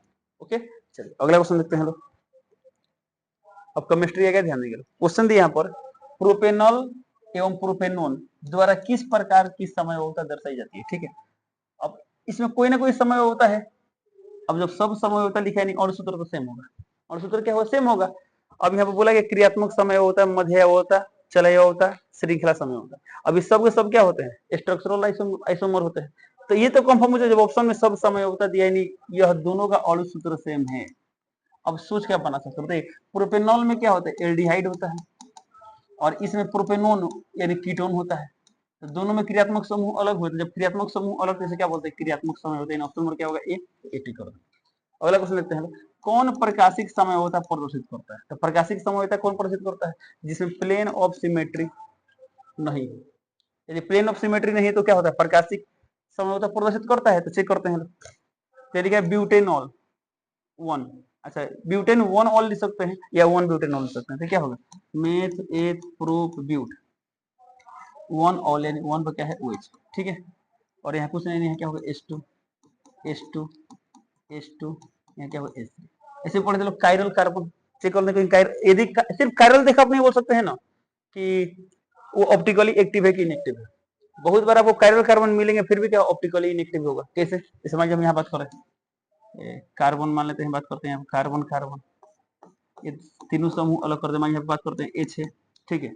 यहाँ Cl है और यहाँ Br है, यहाँ पर Cl है, यहाँ Br है और यहाँ पर क्या है H, ठीक है। अब क्या ये कार्बन देखिए कायरल है, तो कार्बन sp3 हाइब्रिडाइज है, ये सब क्या है अलग अलग यानी कायरल है। ये वाला कार्बन देखिए तो कायरल है, ये भी क्या है कायरल, बट इसमें क्या है प्लेन ऑफ सिमेट्री है। तो प्लेन ऑफ सिमेट्री है क्यों, जैसा ऊपर वैसा नीचे, तो ऑप्टिकली एक्टिव नहीं है, ठीक है। तो खैर इसके बारे में डिस्कस कर लेंगे। फिलहाल इसमें मतलब इसमें कोई कायरल कार्बन मिल रहा है, नहीं मिल रहा है ना। तो बिना कायरल कार्बन वाले तो क्या बोलते हैं प्रकाशिक समय हो ही नहीं सकते हैं। तो इसमें देखिए कोई भी कार्बन कायरल नहीं, यानी ये क्या होगा कैंसिल हो गया। ब्यूटेन 2 ऑल में इसी की बात करते हैं, OH कहलाता है 2 पर, OH कहलाता है 2 पर, यानी यहाँ पर आ जाएगा OH, यहाँ गया OH, ठीक है। और यहाँ क्या होगा CH2। अब देखिए इसमें कोई कायरल दिख रहा है, तो ये कार्बन देखे, तो इस कार्बन, ये कार्बन क्या है, इस कार्बन से पहला बात sp3 है, ठीक है। इस कार्बन से इधर जुड़ा हुआ इथाइल ग्रुप है, इधर मिथाइल ग्रुप है, इधर एल्कोहल है, इधर H, यानी ये वाला क्या है कायरल है। जब ये कायरल है, ये वाला क्या होगा ऑप्टिकली एक्टिव होगा, यानी ये वाला ऑप्टिकली एक्टिव है, ठीक है। ऑप्शन नंबर बी क्या होगा सही है। ये भी चेक कर लेते हैं, ब्यूटिन मेथ एथ प्रोप ब्यूट, इन है यानी 1 पर डबल बॉन्ड होगा। तो ये दोनों तो क्या बोलते हैं कायरल हो ही नहीं सकते हैं, तो खत्म हो गया। ये भी यहाँ पर H2 होगा, दोनों सेम है तो नहीं होगा, भी नहीं होगा, ये भी नहीं होगा, ये भी नहीं होगा। इसका ऑप्शन नंबर क्या होगा, ऑप्शन नंबर बी, तो बीटी करने का। अगला क्वेश्चन देखते हैं लोग, निम्नलिखित में से किसके ज्यामितीय समावयी संभव है। ज्यामितीय समवायिता के लिए शर्त क्या था, पहला बात की 2 परमाणु के बीच क्या होना चाहिए, घूर्णन में प्रतिबंध होना चाहिए, यानी डबल बॉन्ड या कुछ डबल बॉन्ड आना चाहिए या रिंग वगैरह होना चाहिए। और एक और कंडीशन क्या था, प्रतिबंधित कार्बन से जुड़ा दोनों समूह क्या होने चाहिए, अलग होना चाहिए। क्या होना चाहिए, अलग होना चाहिए। चलिए देखते हैं यहाँ पर, तो ऑप्शन ए दिया 2 मेथिल प्रोपिन, बनाते इसका स्ट्रक्चर। तो मेथ एथ प्रोप 2 मेथिल, यानी मेथिल यहाँ पर CH3, और यहाँ क्या लिखा गया है प्रोपिन। चलिए मैं यहाँ पर डबल बॉन्ड इन आ गया, तो कितना घट रहा है इसका, देखिए तो 2, यहाँ 2 हाइड्रोजन होगा, ठीक है। अब बताइए यहाँ पर H, यहाँ पर H, और यहाँ पर क्या होगा H, और यहाँ पर H3। अब बताइए इसमें प्रतिबंधित कार्बन कौन है, एक ये है और एक ये है। तो ये कार्बन देखिए क्या इसमें दोनों अलग अलग है, नहीं ना है। जब ये दोनों सेम है तो ये वाला ज्यामितीय समयोता नहीं दिखाई गया, तो ऑप्शन नंबर ए क्या होगा कैंसिल हो गया। बी चेक करते हैं, 2 butyl meth eth prop but, 2 पर डबल बॉन्ड लगा दी ऑप्शन। यहाँ पे क्या होगा, यहाँ पर H2, और यहाँ पे क्या होगा H, यहाँ पे क्या होगा H, और यहाँ पे क्या होगा, यहाँ पे होगा एक मिनट, यहाँ पे H3 होगा ना, H3, ठीक है। प्रतिबंधित कार्बन एक ये है और एक ये है। इस कार्बन देखिए तो इस कार्बन पे एक मिथाइल है और एक हाइड्रोजन है, दोनों अलग अलग है। इस कार्बन पे एक मिथाइल और एक हाइड्रोजन है, दोनों अलग अलग है, यानी जी ये वाला क्या होंगे ज्यामितीय समयोता प्रदर्शित करेंगे। यानी ऑप्शन नंबर क्या होगा, बी, तो बीटी पर, ठीक है। सर 1 क्यों नहीं होगा, चेक कर लीजिए, मेथ एथ प्रोप ब्यूट 1 पर इन है। अब यहाँ पर क्या आएगा H2, अभी H2 तो दोनों हाइड्रोजन सेम हो गए, खत्म। प्रोपिन क्यों नहीं होगा, अभी इसी तरह क्या कर सकते हैं आप चेक कर सकते हैं। इसका ऑप्शन नंबर क्या होगा, बी, तो बी होगा। अगला क्वेश्चन देखते हैं, सहसंयोजी गुण का बढ़ता हुआ क्रम है। याद कीजिए फजान का नियम पढ़ते रहो, तो सहसंयोजी गुण का बढ़ता हुआ क्रम क्या है, ऑप्शन ए चेक करते हैं, ऑप्शन से आता है। तो हम पढ़े थे ना, आवेश बढ़ने से सहसंयोजी गुण क्या होता है, बढ़ता है, ठीक है। अब देखिए यहाँ पर लिथियम सोडियम दोनों का चार्ज सेम, कोल्ड्रिन दोनों का चार्ज सेम है, चार्ज से डिसीजन नहीं ले सकते हैं। तो चार्ज से डिसीजन नहीं लेंगे तो कैसे डिसीजन लेंगे, आकार से डिसीजन लेंगे। फिलहाल बताइए ये सही है गलत है, तो बी पर प्लस 2 चार्ज, यहाँ पर प्लस 1, तो ये तो सही है, इससे अधिक है। अब ये दोनों में कौन अधिक है चेक करना होगा ना, ये दोनों में कौन अधिक है कैसे करेंगे। यहाँ पर क्या हुआ, दोनों का चार्ज सेम हो गया, Cl Cl आकार, तो यहाँ पर धनायन का आकार क्या चेक करेंगे, धनायन का आकार। तो याद कीजिए हम लोग पढ़े थे लोग, धनायन का आकार घटने से सहसंयोजक गुण बढ़ता है। ठीक है, अब यह सहसंयोजक गुण बढ़ा है यानी आकार घटा हुआ, आकार क्या होगा, घटा होगा। अब तो Li और Na में आकार किसका बढ़ा है, Na का आकार बढ़ा है। तो जब Na का आकार बढ़ा हुआ तो धनायन का आकार बढ़ने से सहसंयोजक गुण घटता है, तो यह कम होना चाहिए था, यानी लिथियम वाला ज्यादा होना चाहिए था। ये तो गलत हो गया, लिथियम वाला ज्यादा होना चाहिए था। तो ये तो क्लियर हो गया कि LiCl NaCl में लिथियम वाला ज्यादा होगा। ठीक है, अब यहाँ देखते हैं लिथियम NaCl से ये तो ज्यादा है, सही है। अब देखिए इससे ये ज्यादा हो सकता नहीं, हो सकता, ये भी गलत हो गया। किस पर +2 चार्ज है, इधर +1 चार्ज है। इसमें बात करते हैं NaCl से अधिक LaCl, सही है, और LaCl से अधिक BaCl, यानी ऑप्शन नंबर क्या होगा, सी पर सी। इससे से अधिक क्यों होगा, तो लिथियम का आकार कम, तो जब आकार छोटा, धनायन का आकार छोटा होता है तो सहसंयोजक गुण क्या होता है, अधिक होता है। ये स्तर क्यों अधिक हुआ, तो इस पर लिथियम पर +1 चार्ज है, +2 चार्ज है, तो चार्ज बढ़ गया, यानी सहसंयोजक गुण क्या हुआ, बढ़ गया। चलिए अगला क्वेश्चन देखते हैं लोग। क्वेश्चन नंबर 45 देखते हैं क्या दिया है। सवाल देखिएगा यहाँ पर, सवाल यहाँ पर दिया गया है, दो तत्व X और Y के इलेक्ट्रॉनिक विन्यास निम्नलिखित है। अब X का इलेक्ट्रॉनिक विन्यास है, Y का इलेक्ट्रॉनिक विन्यास है, तो बोला गया X और Y के संयोग से बनने वाले अपेक्षित यौगिक क्या है। अब यौगिक बताना है तो हम X का और Y का संयुक्त निकालते काम हो जाएगा। तो X का संयुक्त क्या होगा, देखिए तो अंतिम कक्षा में कितना इलेक्ट्रॉन है, 2 इलेक्ट्रॉन है, तो संयुक्त 2 होगा। तो जब X का संयुक्त आ गया 2 तो यहाँ लिख दिया, ठीक है। Y का संयुक्त कितना, Y का संयुक्त ये देखिए, तो लास्ट में कितने इलेक्ट्रॉन, 7 इलेक्ट्रॉन, 7 इलेक्ट्रॉन यानी कितना संयुक्त होगा, 1 होता है, लिख दिए। तो एक है ना, 2 है ना, कितना है यहाँ पर X Y2 यानी ऑप्शन नंबर क्या होगा, बी, तो बी टिक। अब इसको ऐसे भी सोच सकते हैं, कैसे, अब यहाँ पर 2 2 4 6 10 12 6 18 2 20, 20 किसका होता है, कैल्शियम का होता है, कैल्शियम लिख दिए। Y क्या है, Y 2 2 4 6 10 12 5 17 17 किसका होता है, कोल्ड ड्रिंक का Cl, तो कैल्शियम क्लोराइड का सूत्र क्या होता है, CaCl2 होता है, यानी ऑप्शन नंबर क्या होगा, बी, तो बी टिक। अगला क्वेश्चन देखते हैं, परमाणु में अंतिम इलेक्ट्रॉन के लिए 4 क्वांटम संख्याओं का मान इतना इतना इतना इतना दिया, यानी एन का मान दिया है, एल का मान दिया है, एल है, ठीक है, एम का मान दिया है, एस का मान दिया है, इसका परमाणु क्रमांक होगा। अब देखिए अंतिम इलेक्ट्रॉन का किसका है, अंतिम इलेक्ट्रॉन का क्या दिया गया है, चारों क्वांटम संख्या दिया गया है, परमाणु क्रमांक बताना है क्या होगा। अब तो इसमें एन का मान 4, एन 4 लिख दिए, एल का मान दिया 1, तो 1 किसका होता है, एस का या पी का, पी का होता है 4 पी लिख दिए। एम का मान दिया है +1, अब पी में कितने 3 ऑर्बिटल होते हैं, ये एम, ये 0, तो ये -1 से क्या हो गया, +1 हो गया, ठीक है। एस का मान -1/2। अब बताइए, अब इसमें -1/2 इलेक्ट्रॉन, सबसे आगे ऐसे इलेक्ट्रॉन भरा होगा, अब -1/2 मिला, इसका मान क्या हुआ, इसका उल्टा भी भरा गया होगा। तो इसका मान -1/2 यानी इसकी बात कर रहा है, ठीक है, इसका बात किया जा रहा है। तो यह इलेक्ट्रॉन कौन नंबर है बताइए, 4p, ये 6 भर गया, नहीं 6 होगा, 4p6, तो 4p6 इसमें आता है, तो 1:2 2:2 2p6 3:2 3p6 4:2 3d10, 3d10 के बाद क्या आता है, 4p आता है, 3d10 के बाद क्या आता है, 4p आता है। तो इसे पढ़े चलो ना, क्या बोलते हैं, आप निकाल भी सकते हैं, कैसे, 3d5, एक मिनट, सही है, तो 3d के बाद 4p आता है, तो 3d10 तो कितना हो गया, 30 आ गया, 30, अब यहाँ पर 30 6 36 36 हो गया, ऑप्शन नंबर क्या होगा, एक मिनट, यहाँ पर हम यहाँ पर देख रहे हैं, ऑप्शन नंबर क्या होगा, डी, डी टी का क्या होगा, ऑप्शन नंबर डी, ठीक है। आप चाहे तो उल्टा भी सॉल्व कर सकते हैं, कैसे, आप इसका अंतिम इलेक्ट्रॉन निकालिए ना, तो अंतिम इलेक्ट्रॉन क्या 4p में आएगा, नहीं आएगा, ऐसे भी 22 दिया है, तो 22 में क्या हुआ, 3d में नहीं पड़ जाएगा, ठीक है। 32, इसमें 4p आएगा, तो 4p कितना, मात्र 2 आएगा, इसमें 4p3 आएगा, इसमें 4p6 है, ऑप्शन नंबर क्या डी, तो डी टी कर रहे हैं। अगला क्वेश्चन देखते हैं, सवाल यहाँ पर, किसी तत्व का परमाणु भार 39 है, इसके नाभिक में न्यूट्रॉनों की संख्या प्रोटॉन की संख्या से एक अधिक है, ध्यान देंगे। तो न्यूट्रॉन की संख्या प्रोटॉन की संख्या से एक अधिक है, यदि प्रोटॉन की संख्या x मान ले तो न्यूट्रॉन क्या हो जाएगा, x+1 हो जाएगा, ठीक है। और परमाणु भार दिया है 39, तो बताइए मान लीजिए परमाणु x है, तो प्रोटॉन की संख्या x, तो यहाँ x लिख दिया, और यहाँ का द्रव्यमान संख्या 39 है, यहाँ लिख दिया 39, ठीक है। इतना गया, तो इसमें क्या निकालना हमें, प्रोटॉन न्यूट्रॉन इलेक्ट्रॉन। तो बताइए प्रोटॉन की संख्या x यानी x का मान निकाले तो बाकी सब निकल जाएगा, ठीक है।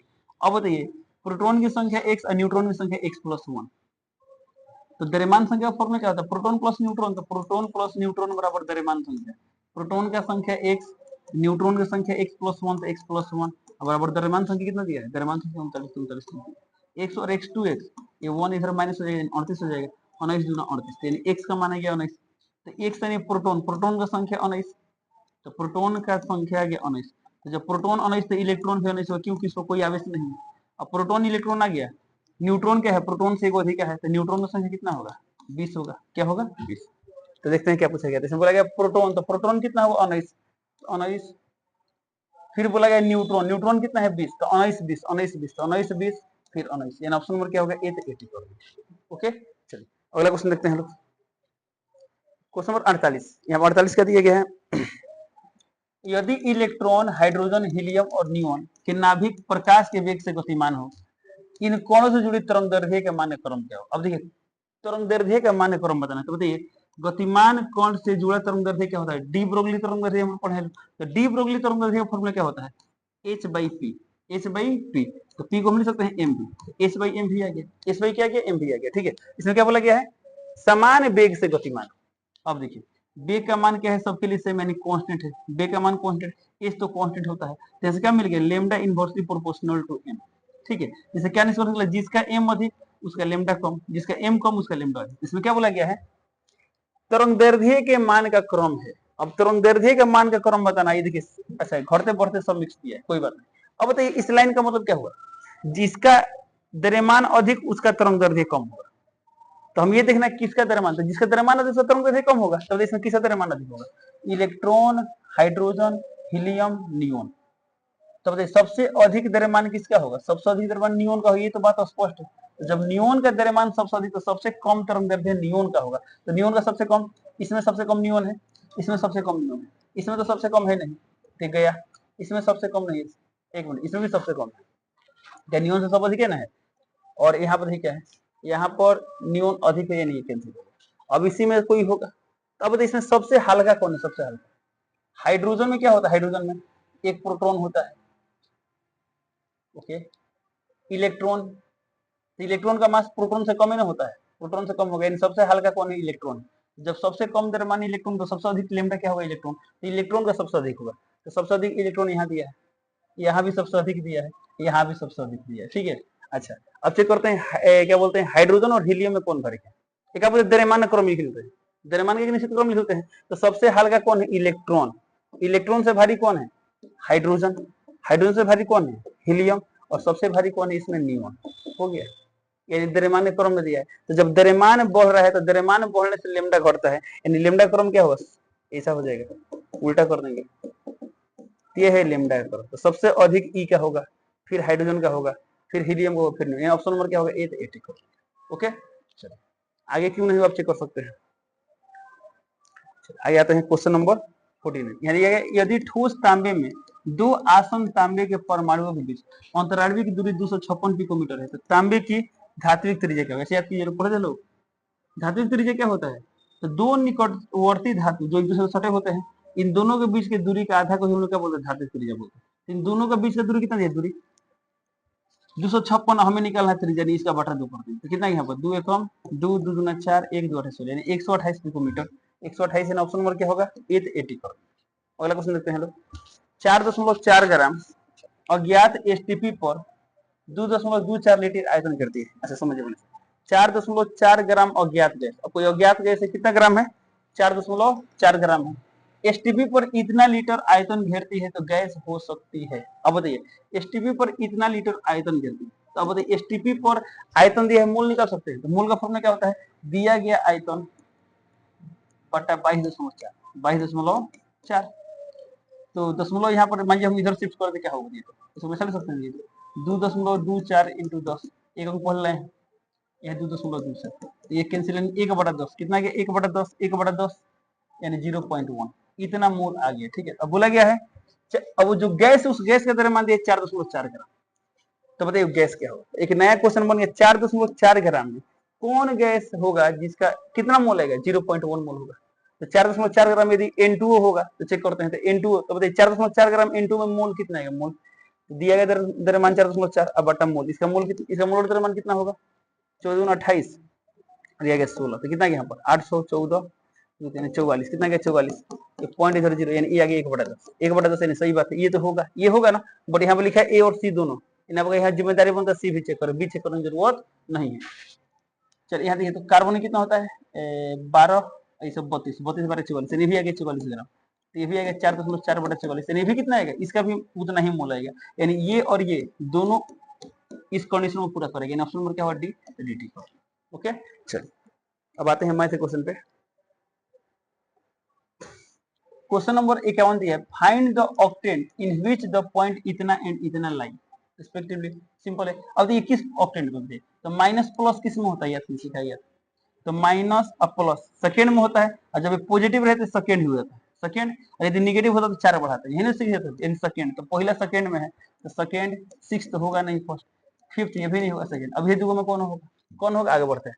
अब इसकी बात करते हैं, तो माइनस प्लस, तो माइनस और प्लस, यानी इसी सेकेंड है, बट यहाँ पर निगेटिव है, यानी 4 को बढ़ाएंगे, तो 2 4 6, तो सेकेंड और सिक्स हो गया, ऑप्शन नंबर क्या होगा, ऑप्शन नंबर डी, तो dt।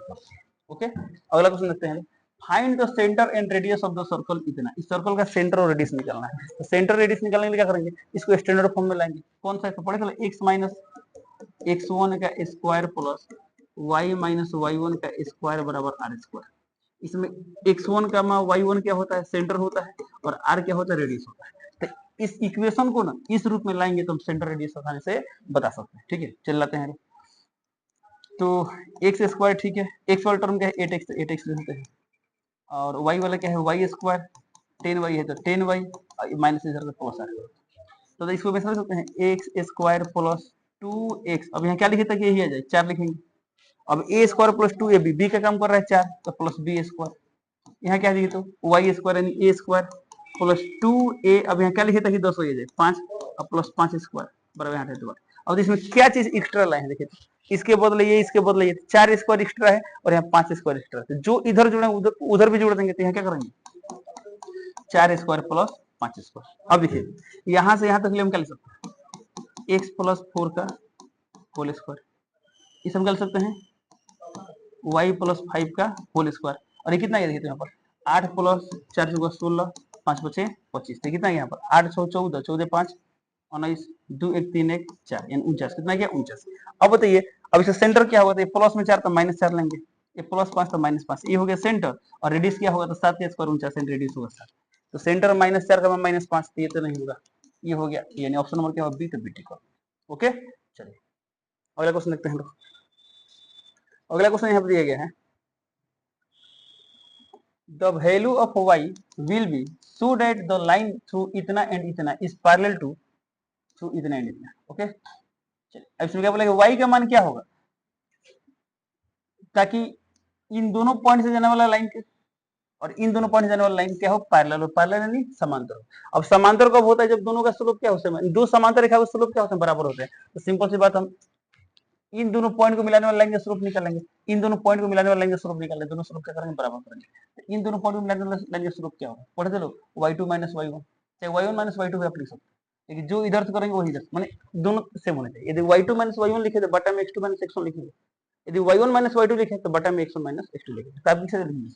चलो वही बनाते हैं 7 माइनस y, बट इसका स्लोप क्या होगा 2 माइनस 3, तो 2 माइनस, ठीक है, इस लाइन का स्लोप निकालिए, 6 में 4 गया 2, अब बटा में 0 में से माइनस, तो माइनस से तो प्लस हो जाएगा, तो 1 आ गया, तो कितना गया यहाँ पर 7 minus y divided by minus 1, कितना गया यहाँ पर माइनस 1, बट बराबर है 2 है तो 2, इधर कितना आ गया यहाँ पर 7 माइनस y बराबर माइनस 2, तो यहाँ से हमें निकालना है y का मान, y इधर माइनस इधर प्लस हो जाएगा, माइनस इधर प्लस, तो 7 2 9, तो y का मान आ गया 9, एंड ऑप्शन नंबर क्या होगा, ऑप्शन नंबर सी, तो सी टी। ओके, चलिए अगला क्वेश्चन देखते हैं लोग, if n terms of GP are needed to give the sum 120, then the value of n। अब बोला गया है इसके n पदों का जो फल 120 है, तो n का मान क्या है, तब एसएन वाला फॉर्मूला से बना सकते हैं, बट थोड़ा सोचिए क्या, अब यहाँ बताइए n का मान क्या है, 120 जो फल के लिए ज्यादा लंबा तो जाएगा नहीं, तब डेली क्या करेंगे, बिना फॉर्मूला का बना सकते हैं, कैसे सोचिए, हमें कितना जो फल चाहिए 120, तो यह 3 है, 3 तरीका 9, 9 3 27, जोड़ने से क्या 120 है, नहीं एक टर्म और लेते हैं, 3 का पावर 4 कितना है, 3 9 27, 27 से 81 का, जोड़े तो कितना रहेंगे 7 1 8, 16 17 7 7 3 10, एन 0 2 8 2 10 2 12, एन 120 आ गया, तो कितना पद जोड़ने से 120 आएगा, 4 पद, यानी एन का मान 4 ऑप्शन हो गया, ठीक है, ऐसे बने तो आप फॉर्मूला से भी क्या कर सकते हैं, बना सकते हैं। चलिए अगला क्वेश्चन देखते हैं लोग, क्वेश्चन नंबर 55, ध्यान देंगे क्या दिया यहाँ पर, इफ एफ ऑफ एक्स बराबर इतना, अभी फंक्शन दिया है, जब x का मान 0 से बड़ा या बराबर 1 से कम या बराबर, फंक्शन ऐसा काम करता है, एक से बड़ा पर ऐसा काम करता है, ठीक है। तो then right hand limit of f of x at x बराबर 1, हमें एक्स बराबर 1 पर क्या निकालना है, राइट हैंड लिमिट निकालना है, यानी आरएचएल निकालना है। तो आरएचएल निकालना है, लिमिट कहां पर निकालना है, 1 पर, तो x टेंड्स टू 1। अब बताइए 1 पर आरएचएल कौन होगा, तो देखिए 1 से कम है तो ये है, 1 से बड़ा है तो ये, आरएचएल यही ना होगा, यानी यहाँ फंक्शन कम कम करेगा, 2 माइनस एक्स स्क्वायर हो गया। अब x का मान 1 पुट कीजिए, तो 2 माइनस 1 स्क्वायर, तो 2 में से 1 गया 1, 2 में से गया 1, यानी ऑप्शन नंबर क्या होगा, ए, तो 80 पर। तो आरएचएल का मान क्या होगा, 1 होगा। कैसे, अब इसमें खाली क्या चुनना था, कौन फंक्शन में मान रखना है, तो आरएचएल ही ना होगा, तो x का मान नहीं रख देंगे, तो कितना जाएगा, ऑप्शन नंबर ए आ जाएगा। अगला क्वेश्चन, चलिए क्वेश्चन नंबर 56 दिया यहाँ पर, if a and b are the coefficient of, यहाँ x के पावर n रहेगा, यहाँ क्या रहेगा, x के power n in the expression इतना एंड इतना respectively, then a by b equal, ध्यान नहीं, अब क्या बोला गया है, इन दोनों के एक्सपेंशन में जो x के पावर n है उसका कोफिशिएंट a और b दिया है, यानी इसमें x के पावर n का कोफिशिएंट a और इसमें x के पावर n का कोफिशिएंट b दिया है, तो हमें a by b क्या निकालना है, a by b निकालना है। तो अब चलिए सिंपल है, अब बताइए x के पावर n इसमें कहां पर आएगा, ठीक है, यानी हमको वो टर्म निकालना होगा, वो टर्म क्या है नहीं पता है, चलिए तो वो टर्म क्या है नहीं पता है, मान लेते हैं कोई भी पद हो सकता है, लेकिन पद से कोई मतलब नहीं। इसमें जो x के पावर n है, ये सोचिए 1 के पावर क्या लिखते हैं, यहाँ पर x के पावर n है, ये तो कंफर्म हो गया। तो जब x के पावर n है तो 1 के पावर से कोई मतलब है नहीं, तो खत्म करते हैं यहाँ, ठीक है।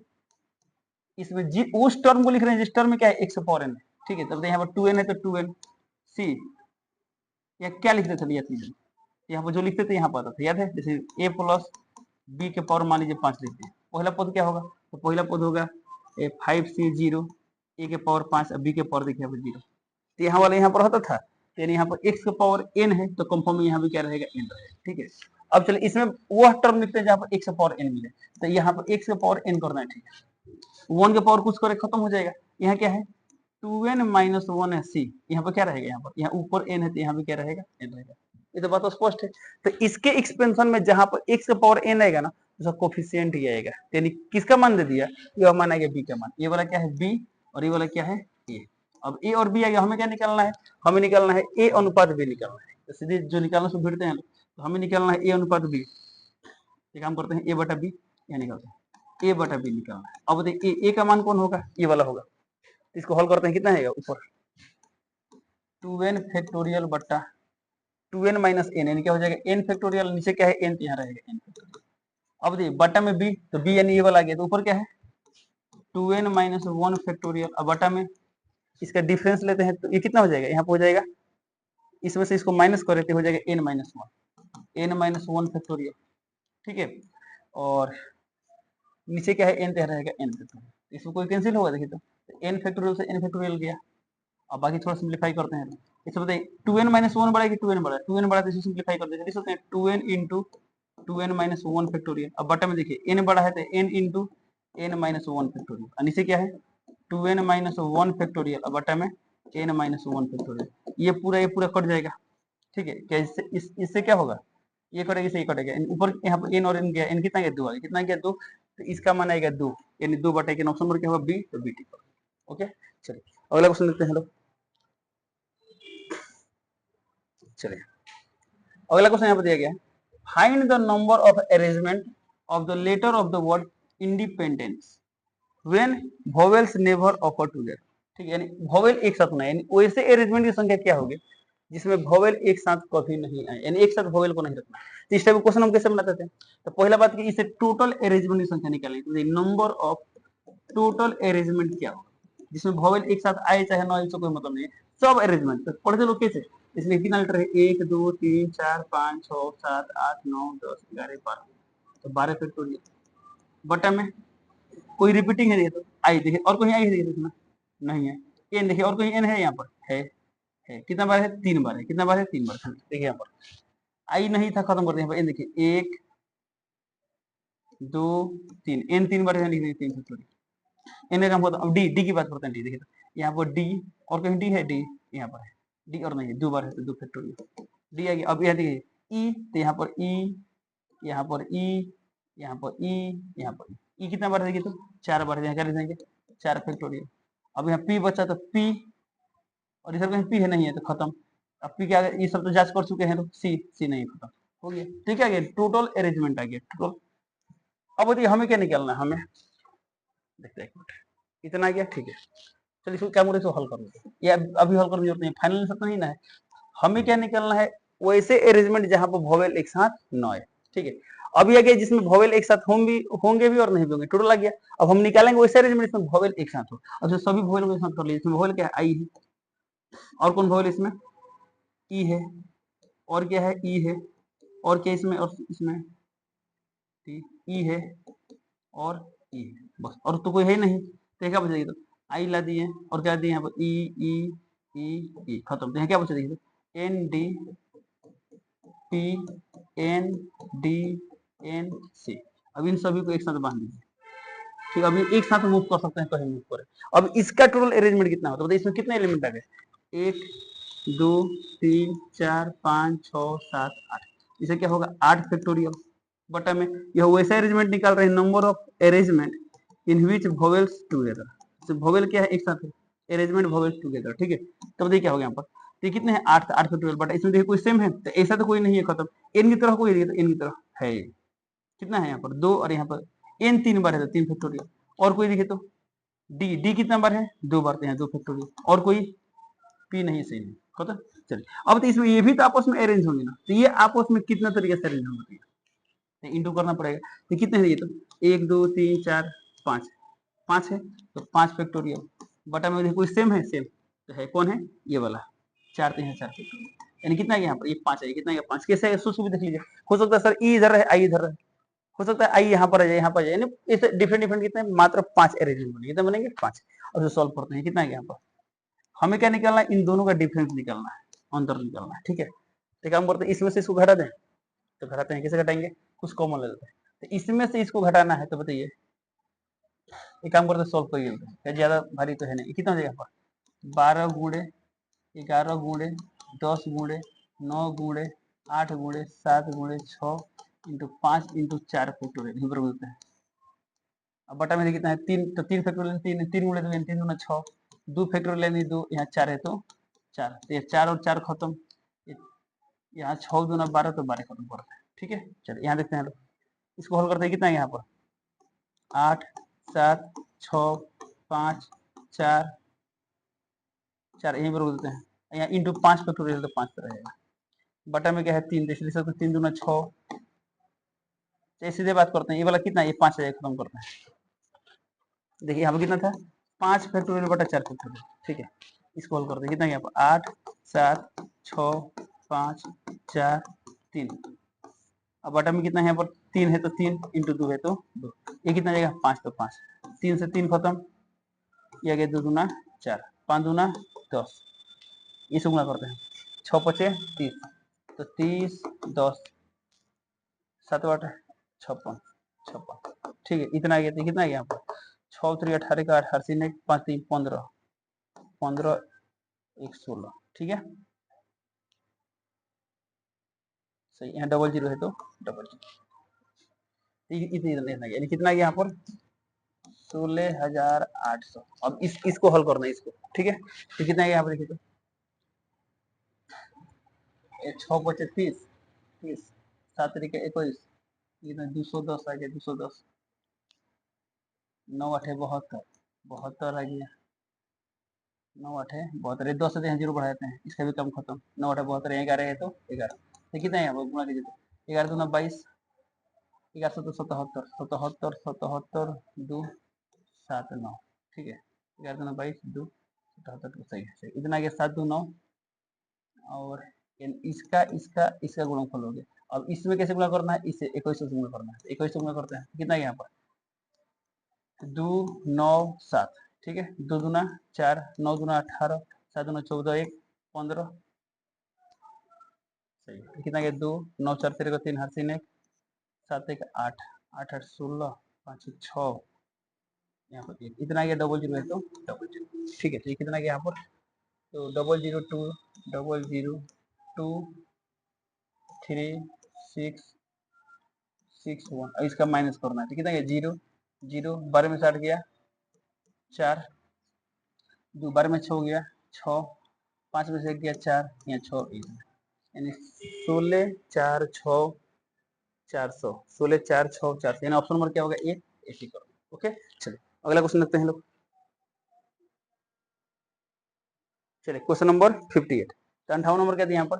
The marks obtained by a student of class 11 in first and second terminal examination are 62 and 48। तो फर्स्ट टर्म में कितना प्राप्त किया? फर्स्ट टर्म में कितना मार्क्स आया? 62 मार्क्स। सेकेंड टर्म में 48 मार्क्स। तो बोला थर्ड टर्म में क्या बोला गया कि मिनिमम मार्क्स, यानी मिनिमम कितना मार्क्स ला, यहाँ पर कितना मार्क्स ला दे ताकि एनुअल एग्जामिनेशन में एवरेज मार्क क्या आ जाए? एटलीस्ट 60। एटलीस्ट 60 का मतलब क्या हुआ? इसे होता है ना, एक होता है ना, मान लीजिए हम चाहते हैं 60% मार्क है, एगो में 62 गया था, एगो में कम आ गया, तो कब इसको भर पाएगा? कहाँ? इसमें करना पड़ेगा ना। तो न्यूनतम कहाँ तक पहुंचा दे ताकि मेरा 60% हो जाए? ठीक है, तो मानिए हम ऐसा बोले x का न्यूनतम मान 50 है, इसमें कैसा लिखेंगे? न्यूनतम मान 50 है, इसका मान क्या हुआ? 50 से अधिक को दिक्कत नहीं। मानिए हम बोले मुझे मिनिमम 60% चाहिए, इसका मतलब क्या हुआ? 70 है तो गलती हो गया, 80 है तो सही है, 60 से कम नहीं होना चाहिए, 60 से अधिक वो चलेगा। तो x का मान जब हम ऐसा लिखते हैं, इसका मतलब क्या हुआ? x का मान 60 से अधिक है बराबर, तो x का मिनिमम मान कितना है? 60। अब 60 से कम नहीं हो सकता, 60 से अधिक हो सकता है। तो न्यूनतम मान का मतलब क्या हुआ? उससे अधिक को दिक्कत नहीं हो, उससे कम नहीं होना चाहिए। ठीक है, तो तीसरा में कितना मार्क्स है नहीं पता, x मान लेते हैं, कितना है x। अभी x मार्क ऐसे होना चाहिए, x का वह मान निकालना है जैसे क्या हो, एवरेज मार्क एटलीस्ट कितना हो? 60 हो। तो इसका एवरेज मार्क कितना है? 3 का एवरेज। तो एवरेज के लिए क्या करते हैं? सब जोड़ते हैं, अब बटा में कितने हैं? 3, तो 3 से भाग कर दें, दिया गया एवरेज। एवरेज मार्क एटलीस्ट 60 होना चाहिए, इसका मान क्या होना चाहिए? या तो 60 से अधिक, ना तो 60 के बराबर, यही ना। तो इसका मतलब हल कीजिए, कितना देखिए, तो यहाँ पर 3 इधर मल्टीप्लाई कर दे, कितना हो गया? यहाँ पर 180 हो गया, कितना गया? 8 2 10 के 0, 8 3 6 4 10, 1 11 plus x greater equal to plus दे रहा तो माइनस हो जाएगा, कितना हो जाएगा? 70। इसका मतलब क्या हुआ? तीसरा जो टर्म है, तीसरा टर्म से कितना न्यूनतम कितना नंबर? 70 नंबर लेना होगा। यदि 70 नंबर है, ठीक है, 70 लाए तो एग्जैक्टली 60% हो जाएगा, यानी एवरेज 60 हो जाएगा। इससे अधिक आया तो 60 से बढ़ जाएगा, तो न्यूनतम 70, यानी ऑप्शन नंबर क्या होगा? तो सी टी कर। ओके, यानी स्टूडेंट को 70 या 70 से अधिक नंबर प्राप्त करना होगा। 60% लाना है तो 70 प्राप्त कर ले, और ज्यादा लाना है तो और से ज्यादा, इससे कम हो तो गड़बड़ हो जाएगा। ठीक है, ऑप्शन नंबर क्या होगा? तो सी टी कर दो। अगला क्वेश्चन, आयोटा के पावर 103, आयोटा के पावर 103 बराबर दिखा है a प्लस आयोटा b। तो हमें निकालना है a प्लस b का मान, यानी रियल पार्ट और इमेजिनरी पार्ट का जोगफल निकालना है। अब आयोटा का पावर 103 का मतलब क्या होता है? 103 है तो 4 भागे 103 कितना आएगा? 4 दूना 8 या भागे 2 3, 4 5 20, ये कितना गया? 3, यानी लिख सकते हैं आयोटा का पावर 3 बराबर कितना गया? a plus iota b। तो आयोटा का पावर 3 का मान कितना होता है? पढ़े थे लोग? माइनस आयोटा, कैसे? आयोटा है, आयोटा स्क्वायर का मान होता है -1। आयोटा का पावर 3 को हम लिख सकते हैं sir, iota into iota square, iota iota iota square -1 आता है माइनस आयोटा, इसमें लिख सकते हैं माइनस आयोटा बराबर a plus iota b। Sir इसे रियल पार्ट नहीं दिया, 0 मान ले, तो a का मान आ गया 0 और b का मान कितना आ गया? -1। कैसे? यहाँ आयोटा आयोटा के साथ -1 है, b का मान -1, तो a प्लस b का मान कितना आएगा? -1 आएगा। ऑप्शन नंबर क्या होगा? ऑप्शन नंबर बी, तो बी टिक करो। ओके, चलिए लास्ट क्वेश्चन देखते हैं लोग। Find the angle in a radian through which a pendulum swings its length is 75। अब एक पेंडुलम, इसका लंबाई कितना दिया है? 75 सेंटीमीटर, और बोल रहा है and tip describes an arc of length 21 centimetre. अब ये जो टिप है ना, टिप कितना सेंटीमीटर चाप घूम रहा है? 21 सेंटीमीटर। ठीक है, इसमें क्या बोला गया है? इसमें बोला गया है कि एंगल इन रेडियन, आपको ये एंगल बताना है कितना एंगल ये स्विंग कर रहा है, यानी थीटा का मान निकालना है। अब बताइए, ये वाला क्या है? रेडियस है, और ये वाला क्या है? आर्क लेंथ यानी एल है। तो थीटा का फॉर्मूला क्या होता है? थीटा का फॉर्मूला L/R। ठीक है, एल का मान होता है 21, आर का मान दिया 75। अब ये किस में आता है? ये वाला किस में आता है? रेडियन में आता है। हमें किस में निकालना है? हमें रेडियन में ही निकालना है। तो हो गया, इसी को सॉल्व कर दीजिए, 7 1 2 1 3, यानी किसे कट जाएगा? 3 से कटेगा, 3 से 21, 25 3 75, तो 7/25 ऑप्शन नंबर ए, तो 80 कर। ओके, चलिए, तो इस प्रकार क्या होता है? पेपर का डिस्कशन कंप्लीट होता है। जो बायोलॉजी क्वेश्चन है सर क्लास में डिस्कस करेंगे। चलिए इसके साथ वीडियो कंप्लीट करते हैं, मिलते हैं अगले क्लास में, तब तक के लिए जय हिंद।